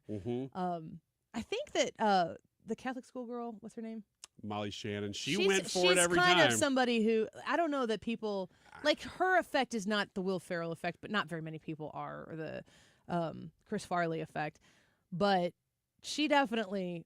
I mean, I feel like my remembrance of her is more of her crashing into sets and like just going crazy. I didn't really know this at the time when Kamala Harris skipped the Catholic dinner. What's that called? Robert E. Smith? Robert E. Lee? No. Is it Alfred Newman. Alfred E. Smith. Yes. Robert You got E. it. Smith. I think we got Alfred there. E. Newman. The Mad Magazine guy. This sound like Kamala Harris. What's the name of this thing again? Alfred E. Newman? Got it. That when she... I didn't even really key in on this at the time. She skips this massive event that's supposed to be kind of a semblance of exhale, like a breath of laughter, and we're going to come together. We're not going to necessarily we're not going to like each other, but we're going to come together and we're going to laugh at ourselves. She skipped it, and her response to acknowledge and say, Catholics, I see you, is Molly Shannon as the Catholic schoolgirl who sniffs her armpits? That is like... It was offensive that she didn't go to it, and it was politically stupid that she didn't go to it. But to resurrect a 2-decade-old character that, you know, our generation probably knows that, but nobody younger than us knows about, what was her name? Mary Catherine Gallagher. Nobody knows Mary Catherine Gallagher that's probably born in 90s or later. And that is so offensive. Like, what's the closest thing we got to a Catholic? Can we get Molly Shannon? Can she put on the outfit? That's so patently offensive. And then who was it that was on with us recently was talking about how Molly Shannon had apparently made some incredibly anti-Catholic comments within the last year before leading up to that.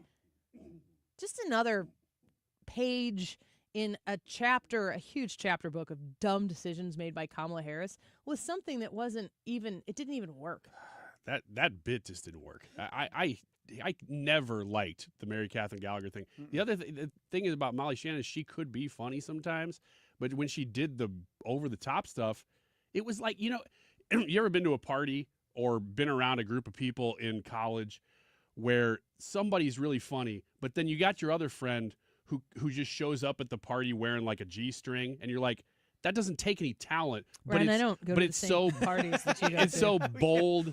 Somebody who's so bold that they'll just do anything for attention. Carbondale parties. And like everybody laughs because it is ridiculous, but it didn't really take any talent. It just takes boldness. Are you judging people who just do things for attention? Yes, I hate that crap. Was it you? Let's just pause for a moment. There's always that guy at a party who's like center of attention just because he's willing to like put a bong where it shouldn't go in his body or something. Just crazy stuff. Pick up a guitar and make everybody wait for 15 minutes to hear you get ready. Yeah, but that's a good bit. So you're not that's a bit. You're not mad at the method. You're mad at the execution. That's exactly right. Okay, at least we agree. You can go big, like Will Ferrell, like Chris Farley. You can go big. It's just got to work. You got to nail it. And if you're just going big for the sake of everybody going, oh my gosh, it's so crazy, he took his clothes off. You're like, that's not. There's nothing about that that's talented. That kind of depends on the character too, I guess. I guess so. Sherry O'Terry, Diane says Sherry O'Terry was funny, especially the cheerleader. I was a Spartan cheerleader for Halloween once. Oh yeah. Yeah.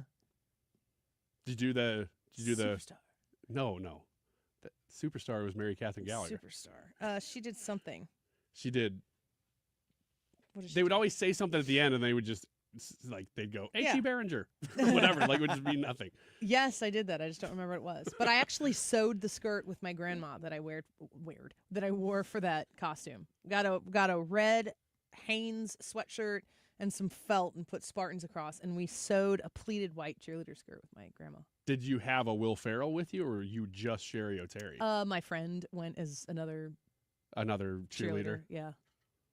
No, I think it was in 5th grade. That was a good bit too. I loved the cheerleaders. It was funny.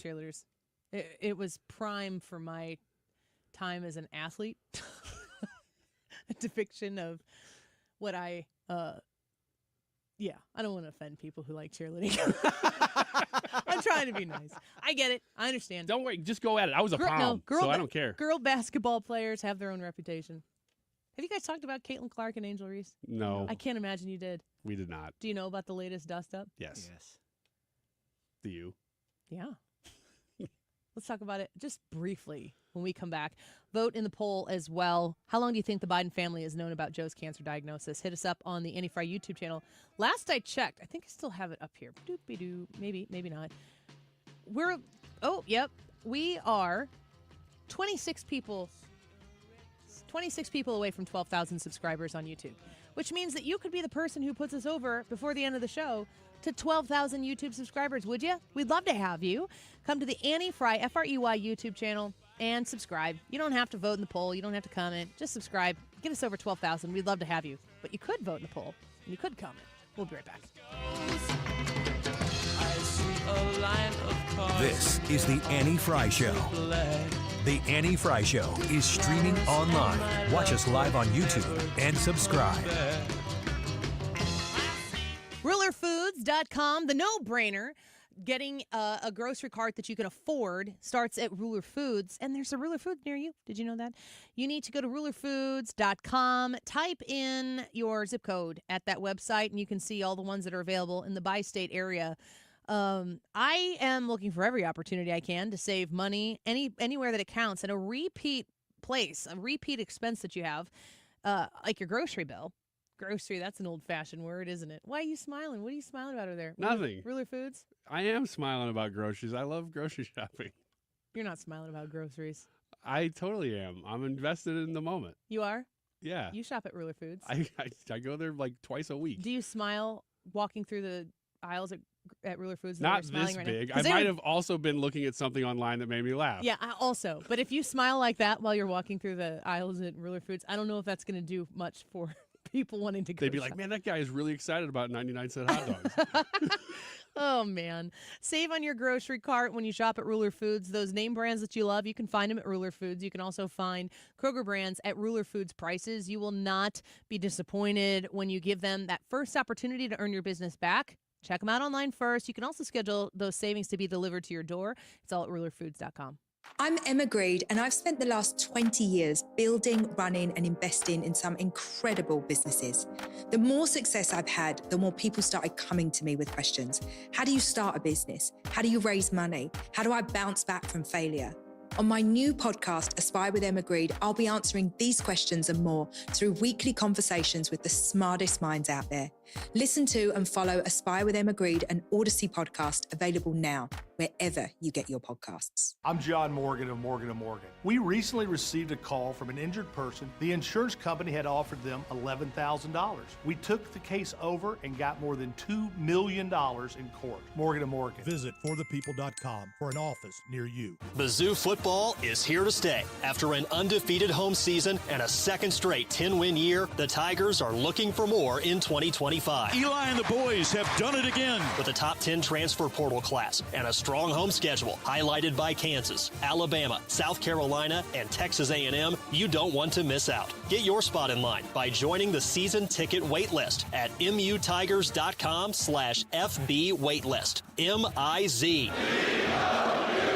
Gain peace of mind that your flooring and carpet installation will be done right the first time when you hire the experts at Michael's Flooring Outlet. They give all their clients attentive personal service, even bring toys for the kids of the household. It's a family-owned and operated business for 25-plus years. They make sure you make the right choice for your home. So if you have carpets or hard floors, you're going to be happy for years to come. 3 convenient locations in St. Charles County, 116 Main Street, in Old Town St. Peters at Mid-Rivers and Highway 70, in West County on Olive, and the store in Darden Prairie. Michael's Flooring Outlet, IGotFloor.com. If you're looking for the best eye care in St. Louis, look no further than the doctors of Ophthalmology Associates. Doctors Greg Birdie, Ranjan Malhotra, Robert Brusati, and Andrew Royer. Make your appointment today at youridoc.com or call 314-966-5000. Ophthalmology Associates. You're listening to the Annie Fry Show live from the Air Comfort Service Heating, Cooling, and Insulation Studio. Save now with 2024 pricing and Carrier Cool Cash rebates up to $1,700 on a new HVAC system. For details, visit aircomfortservice.com.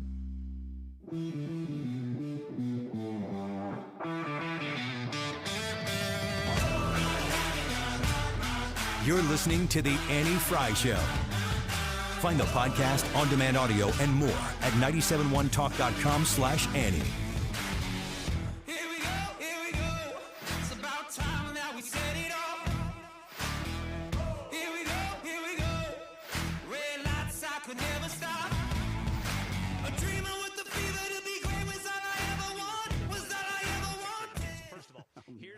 People want to know. They want to know about Afghanistan, the disastrous withdrawal, and they want to know when there will be some measure of accountability. Great question. We're all over it in our office. In fact, we'll have an announcement, I believe, tomorrow, if not later today, tomorrow or Wednesday, on the developments of our task force. We're moving, we're finding, we're investigating. It's going to take a little bit of time because there's a lot of things that need to be uncovered, classified aspects. We need to... interviews that need to be conducted, but we've found the right people to be involved. One of which actually is Stu Scheller, who's on our staff. He was the one guy fired for telling the truth about what happened in Afghanistan. He's now working in the Pentagon.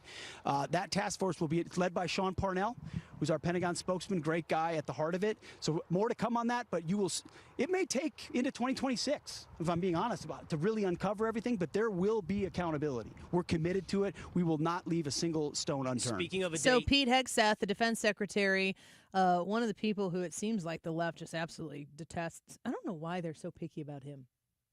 Is it that they look if you look at Pete Hegseth like he's just a media guy who's now leading the department, the Defense Department, I can see how you'd be like, really?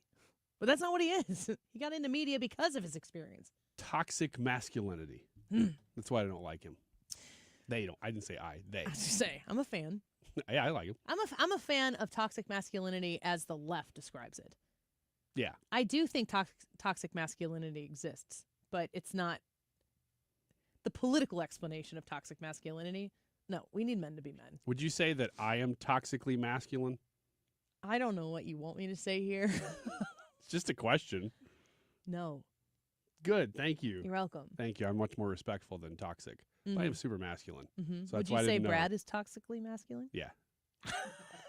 For sure. What about Ethan? I have my moments. He's annoying about it. What about Ethan and his long, wavy ginger hair? No, I wouldn't even call him. I would call him toxic, but not masculine. This is just a test if he's listening. Yeah, it's just right to now. see. We don't know. He might be helping with the Reardon show. Nope. He not No, coming? he's not listening. He's not listening. Make him do the podcast today. Hey, somebody text him.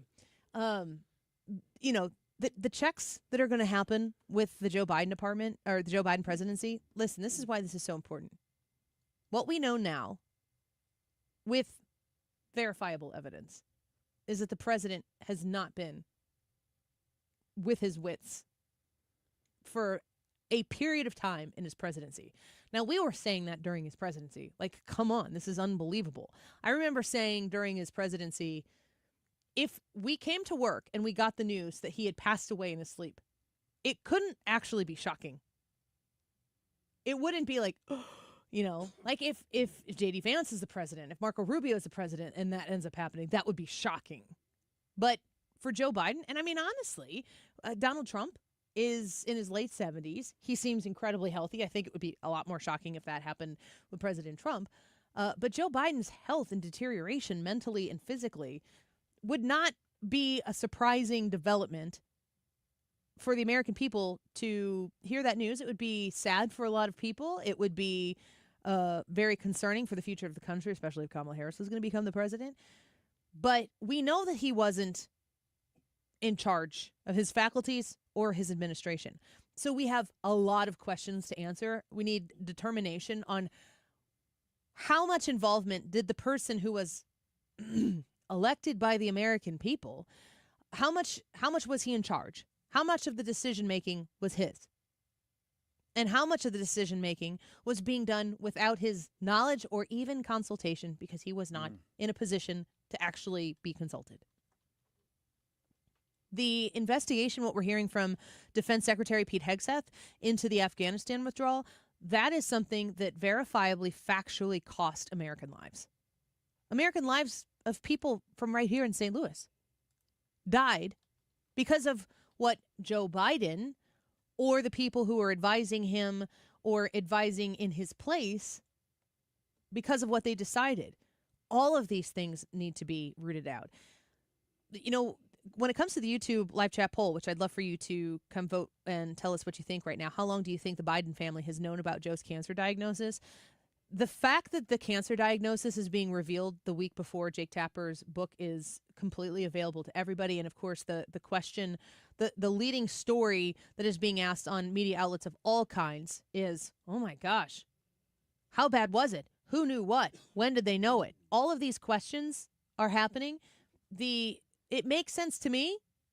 And, you know, playing what we have, we played a little bit earlier when we were speaking with Joe Concha, Dr. Zeke Emanuel was on with Jake Tapper. And, you know, what does it mean that Jake Tapper is even entertaining this conversation? That means that it's unavoidable. He can't be caught not talking about this story. He can't say to his viewers that Joe Biden is in the best shape. This is what did he say? This is the best version of Joe Biden? Yeah, well, I think that was Morning Joe. Joe Scarborough. What was I saying? Didn't I say Joe Tapper? Scarborough? Oh, I thought you said Tapper. Maybe I did. When Zeke Emanuel is on with Joe Scarborough and you're listening to this doctor assess the situation and the timeline with which we might have known about, how long they would have known about Biden's diagnosis, for Joe Scarborough to be saying that this is the best version of Joe Biden that he's seen leading into the election. Joe Scarborough is talking about this now because he doesn't have a choice. This story is too big for him to avoid. He can't professionally do it. Now he's got to figure out how he addresses it. You're an oncologist, obviously incredibly respected. You believe that it is likely, just for those just tuning in, you believe it is likely if this prostate cancer has spread to the bone that he could have had it for up to a decade, but certainly it's likely. Would it be fair to say it's likely to have had this for at least several years? Oh, more than several years. You don't get prostate cancer. I just want to stop you. So this is not speculation. If you have prostate cancer that is spread to the bone, then he's most certainly, you were saying, had it when he was president of the United States. Oh, yeah. He did not develop it in the last 100, 200 days. He had it while he was president. He probably had it at the start of his presidency in 2021. Yes, that I don't think there's any disagreement about that. So how do you argue with, like, what is the reaction going to be from the Democrats? How are they going to handle this story? Well, their initial attempt is to say, let's respect the Biden family. Why? You didn't. The Democrats used him. I mean, in the event that they actually, listen, they didn't not know that he had cancer. If this oncologist is saying that he when Scarborough says, you know, a couple few years there, he says, oh, it's longer than that. That's when Scarborough stops him and says, let me break in here. You're saying that he definitely had this condition when he was the president. They kept telling us he was fit as a fiddle, that they couldn't keep up with him. That's bull crap. It was a lie. It was a deception. They deceived the American people. They ran him for re-election until July of 2024. The deception that the Democrats participated in. They all knew, they knew because they're closer to the subject than we are, and we all knew. We all knew that he was not well. We all knew that there was something that, Sleepy Joe. Why was he sleepy? It's because he was not necessarily just old, but he was sick. It matters to the future of this country that the people, and I'm not talking specifically about Joe, I don't even know if Joe is aware of how much he's been used, of how much he's been a puppet for people who wanted to get in your face and tell you that the only way to protect democracy was to vote for Democrats. I don't know any democracy that requires you to only vote for one party in order for a majority rule, two-party system, the way we are running things here in the United States. I don't know how you protect a democracy by threatening anybody who's willing to vote for somebody other than you. That's not how democracy is protected. Plus, it's a republic. How long do you think the Biden family has known about Joe's cancer diagnosis? Since the inauguration, mid-presidential term, or before his election? I am certain they've known about this before his election. And if it's provable that they did, there are medical doctors that are tasked with overseeing the health and well-being of the commander-in-chief. Those people need to lose their licenses. They don't serve at the pleasure of the president at the detriment of the American people. If you are a medical provider and you are willing to serve at the pleasure of the president and deceive the American people, you should lose your license. You should be humiliated for being willing to deceive the American people into some sort of puppet show that how many Democrats were participants in. This is not a secret, an internal secret that can be kept for forever. There's too much to be gained politically in power, financially, personally, by telling the story. And somebody's going to do it. And the person who wins getting to the story, and I don't think it's Jake Tapper. Jake Tapper talking about how out of his wits. Jake Tapper, I mean, honestly, I think the person who Jake Tapper has maybe hurt the most might be Jake Tapper. Yeah. Yeah, he really has. The people who are part of this deception of the American people, this needs to be a top-line story for a long time until we get to the bottom of every single thing that was done in place of a president by committee, of people who were not elected to do what President Biden was elected to do. And if he has a cancer diagnosis, and if he's had it for what the oncologists, the professionals have said he's had this for a long time, you don't get to reveal your cancer diagnosis for your own political gain when you've lied and deceived the American people for what appears to be years. And it's treasonous, in my opinion, what the Democrats have done. And there's no sitting by on ceremony trying to be calm. When they did this to us, If Joe Biden would have said, I can't run for this office because I have cancer, then I would have respect for him and concern. I can't imagine that he made his life any longer by being the president of the United States. You really have two parallel scandals now, both of them with the health of Joe Biden. You have the cancer diagnosis, which could have come as early as 2018 or something, according to the oncologist, that he now ran for president with relatively aggressive prostate cancer, maybe twice, and didn't tell anybody. The other is the mental part. That part was much more in view. That's where the media failed. They may not have been able to find out whether the president had cancer. I understand that. But everybody could see the mental part. And that's the scandal that not only engulfs the president and the people around him, because the cancer is that, but the entire media system of the United States is under indictment because of the mental part of Joe Biden.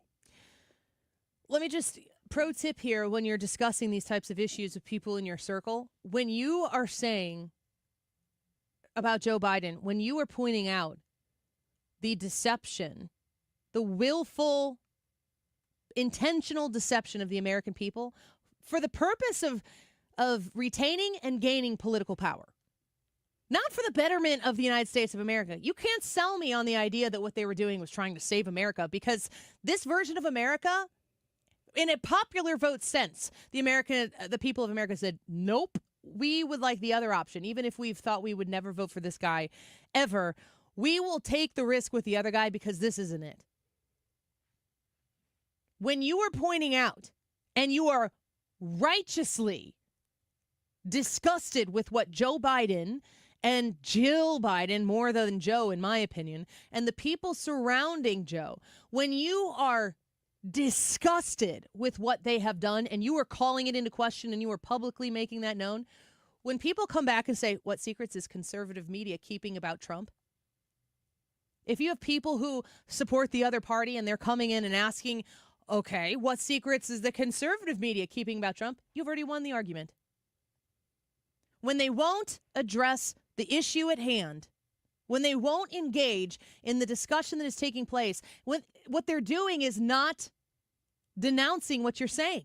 They know that they can't win the argument. They know that they can't persuade you or any common sense, two brain cells to rub together person that's paying taxes in this country, working to try to live a non-interfered with life in these United States.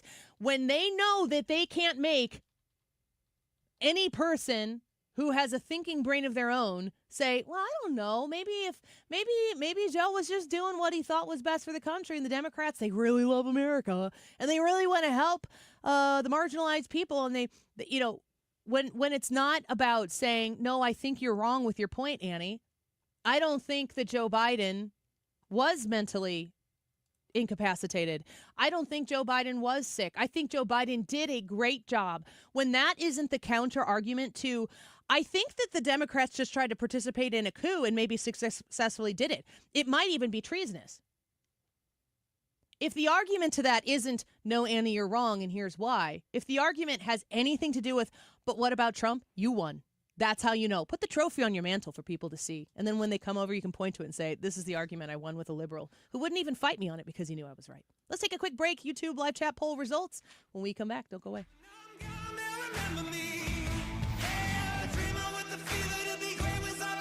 This is the Annie Fry Show. Follow Annie on X at Annie Fry Show.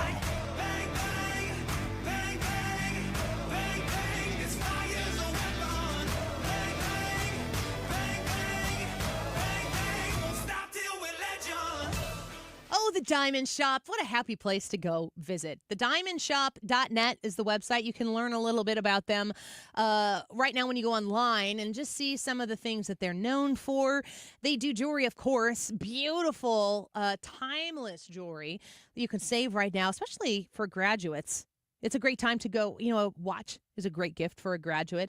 They have all watches at 20% off right now, even Movado watches that you can save on men's jewelry as well. So don't think of it as just a gift for a woman. I've gotten my husband a tie holder at the Diamond Shop, and he was very excited to get that. He loves to wear it. There are a lot of things that the Diamond Shop can pair you with for all budgets. So walk into the Diamond Shop in Clayton and see what they have to offer. And remember, when you go to thediamondshop.net, it's very simple to sign up to be a VIP. And when you are VIP, when you walk into the Diamond Shop, you're going to get to save a little bit extra. Go say hi to Tom, to Mona, to Nikki, to the staff at the Diamond Shop. They will love to see you. Tell them the Annie Fry Show sent you, and find something timeless for that important person in your life. TheDiamondShop.net.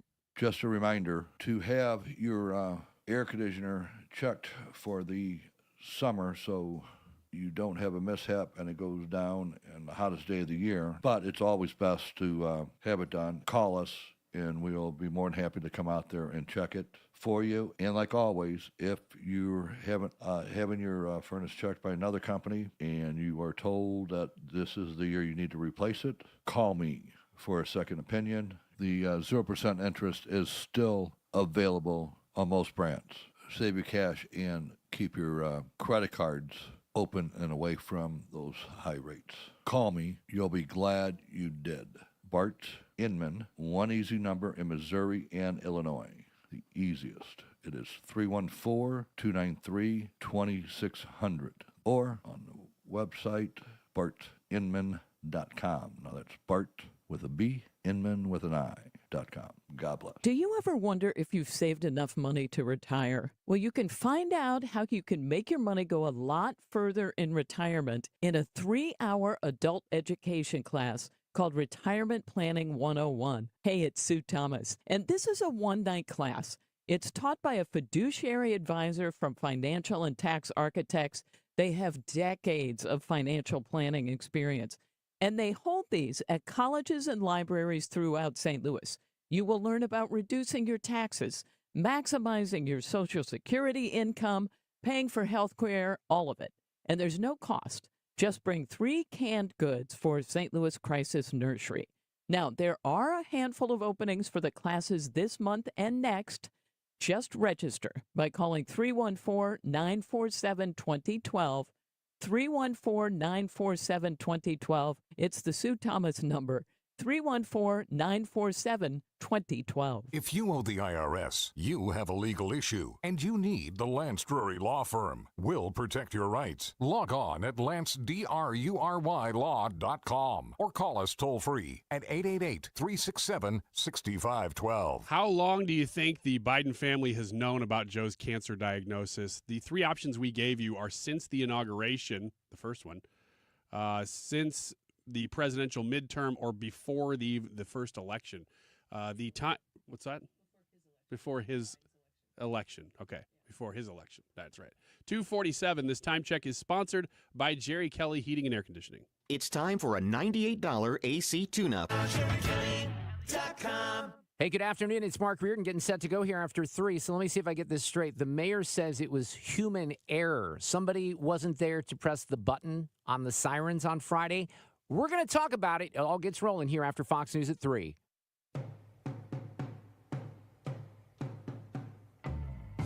You're listening to The Annie Fry Show.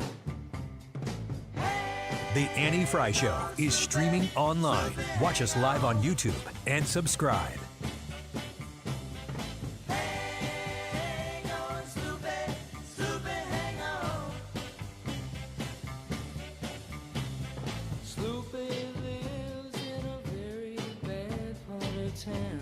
Where do you see the midterms going right now for Republicans?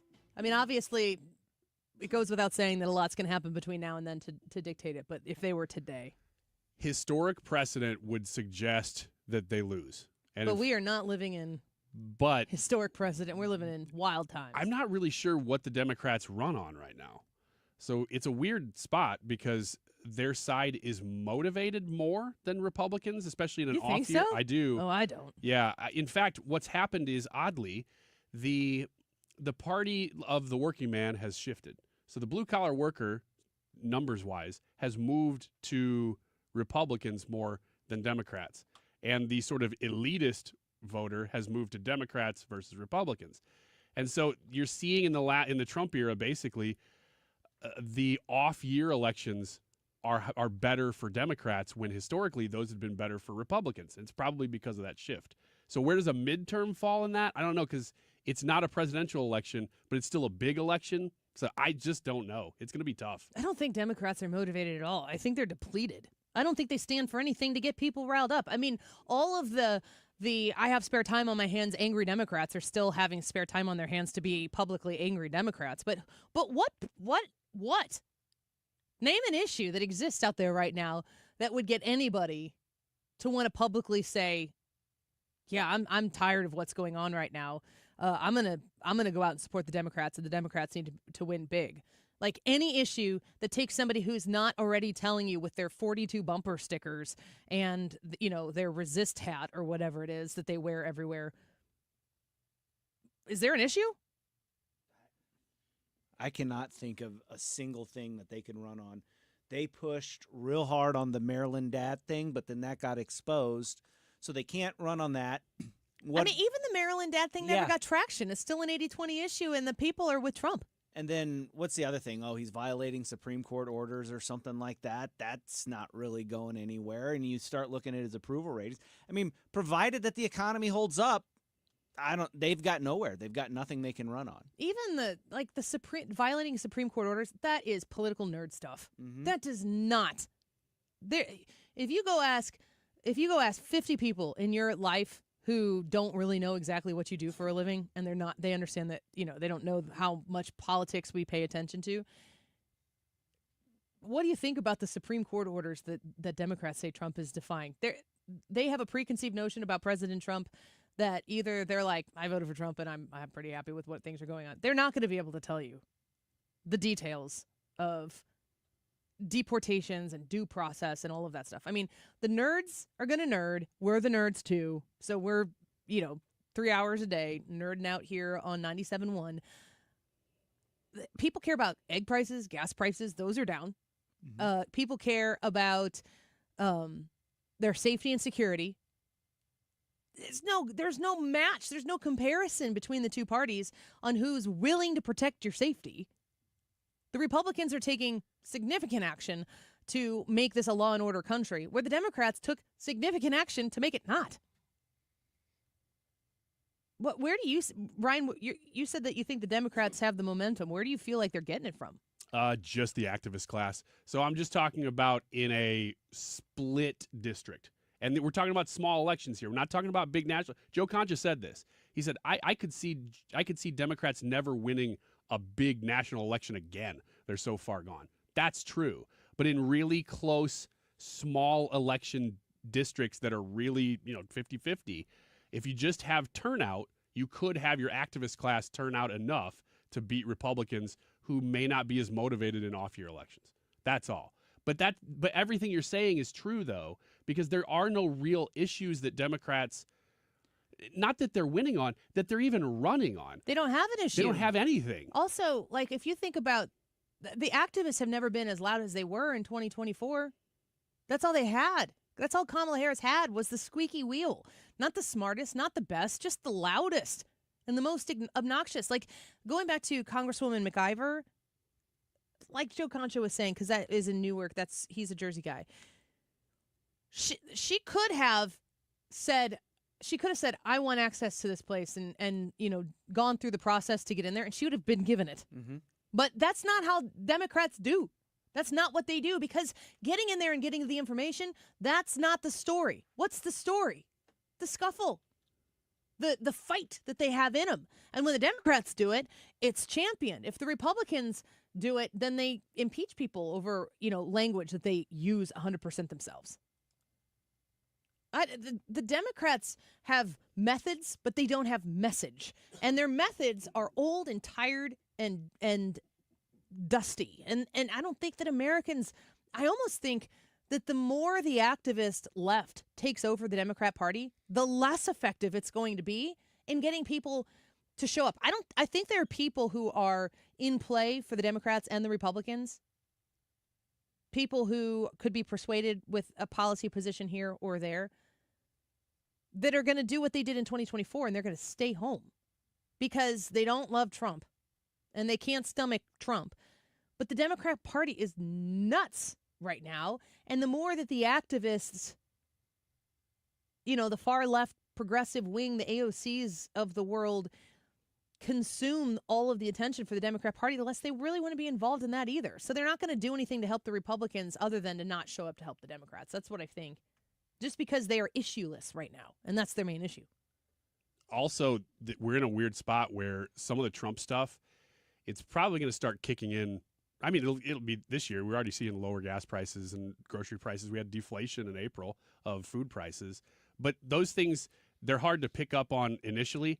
But if they continue, by the time we get to the end of this year, we get into next year, some of the tariff stuff of returning businesses here and jobs numbers, you're going to start to really see that in America. And, we could be in a very different situation, especially economically, a year from now, and that benefits Republicans. Scooter says the Democrats don't have a radio network. The conservatives don't have a radio network. We just have people who listen when we talk. And Air America was a thing, and people didn't listen to it. I didn't work for Air America, but I was a board operator for Air America back in the day. I board opped Randy Rhodes and Tom Hartman, and I think Neil Bortz might have been on it. I don't know. But it was unsuccessful. People didn't want to listen to it. But then another comment here, and I got to see if I can find it so I can give credit where credit is due. Doug said, don't pretend the Democrats have no communication method. Spot on. And you know what it was? It was the media. It was the education system in the universities. And the Trump administration is dismantling the taxpayer-subsidized propaganda machine that has existed in this country for so long, that if they're not able to conveyor belt produce activist, angry kids in their 20s instead of actual employees and in future employers, the Democrat Party's in huge trouble. How long do you think the Biden family has known about Joe's cancer diagnosis? Real quick, Ryan, you think? I think midterm. What do you think? I think before his election. 8% believe that it was since the inauguration. 30% think it was mid-presidential term. And 61% of you agree with Brad and me before his election out of 254 votes. Mark Reardon Show, next. And a lot of people, when they come in, they'll say, I'm usually much more active, but since I've been in pain, I've had to limit the activities I'm doing. You're listening to Janelle, an arch support specialist at the Good Feet store. So he came in and he wanted to be able to keep up, play sports with his kids. And from there, we figure out which arch supports complement those activities. I fit him with the arch supports, and as I followed up with him, he's messaged me and said, I took my kids to the park today. We're walking, we're exercising, riding the bikes, and those are all things that he wasn't doing before because he was in pain. For over 25 years, the Good Feet store's arch support specialists have been helping folks to live the life they love without foot, knee, hip, or back pain getting in the way. Our goal is to have that long-term change for them. That's what's most important, is knowing that you leave an impact on someone's life. And I like that. Try them for yourself. Stop in for a free personalized fitting and test walk at the Good Feet store. Visit one of our 2 locations, Creve Coeur and Shiloh, Illinois, and at goodfeet.com. CiviaLaw.com. You can call Todd Civia at 833-995-WILL, 833-995-WILL. They will help assist you with all of your legal needs in the areas of estate planning and elder law concerns, plus more. They have a special offer right now for Annie Fry Show listeners, and this is something you want to seize upon because it's a $300 savings initially, but when you work with Todd Civia and you get your estate plan with him, the amount of money that he can save you when it comes to making a smart estate plan is significant. The first 10 listeners to call 833-995-WILL, that's 833-995-WILL, are going to get a free strategy session, which is a $300 value. You got to call 833-995-WILL, but make sure you mention the Annie Fry Show when you ring them. They have 7 locations across the bi-state area, so in Missouri and Illinois alike. When you call 833-995-WILL, they're going to have an office near you. 833-995-WILL, CiviaLaw.com. If it's time for new windows, there's only one place to call. That is Window World. Mark Cox here. Call my friends at Window World at 314-993-1800 for your free estimate today. If you have any questions, they'll be glad to send someone out to explain all of it to you. You can even schedule right online at windowworldstl.com. You know, there's a lot of high-interest financing out there, but here's what Window World's doing. Right now, they're offering 18 up to 36 months, same as cash financing with approved credit. You can't beat that. You also get a lifetime warranty that covers all of the parts, the glass breakage, and labor. Who else stands behind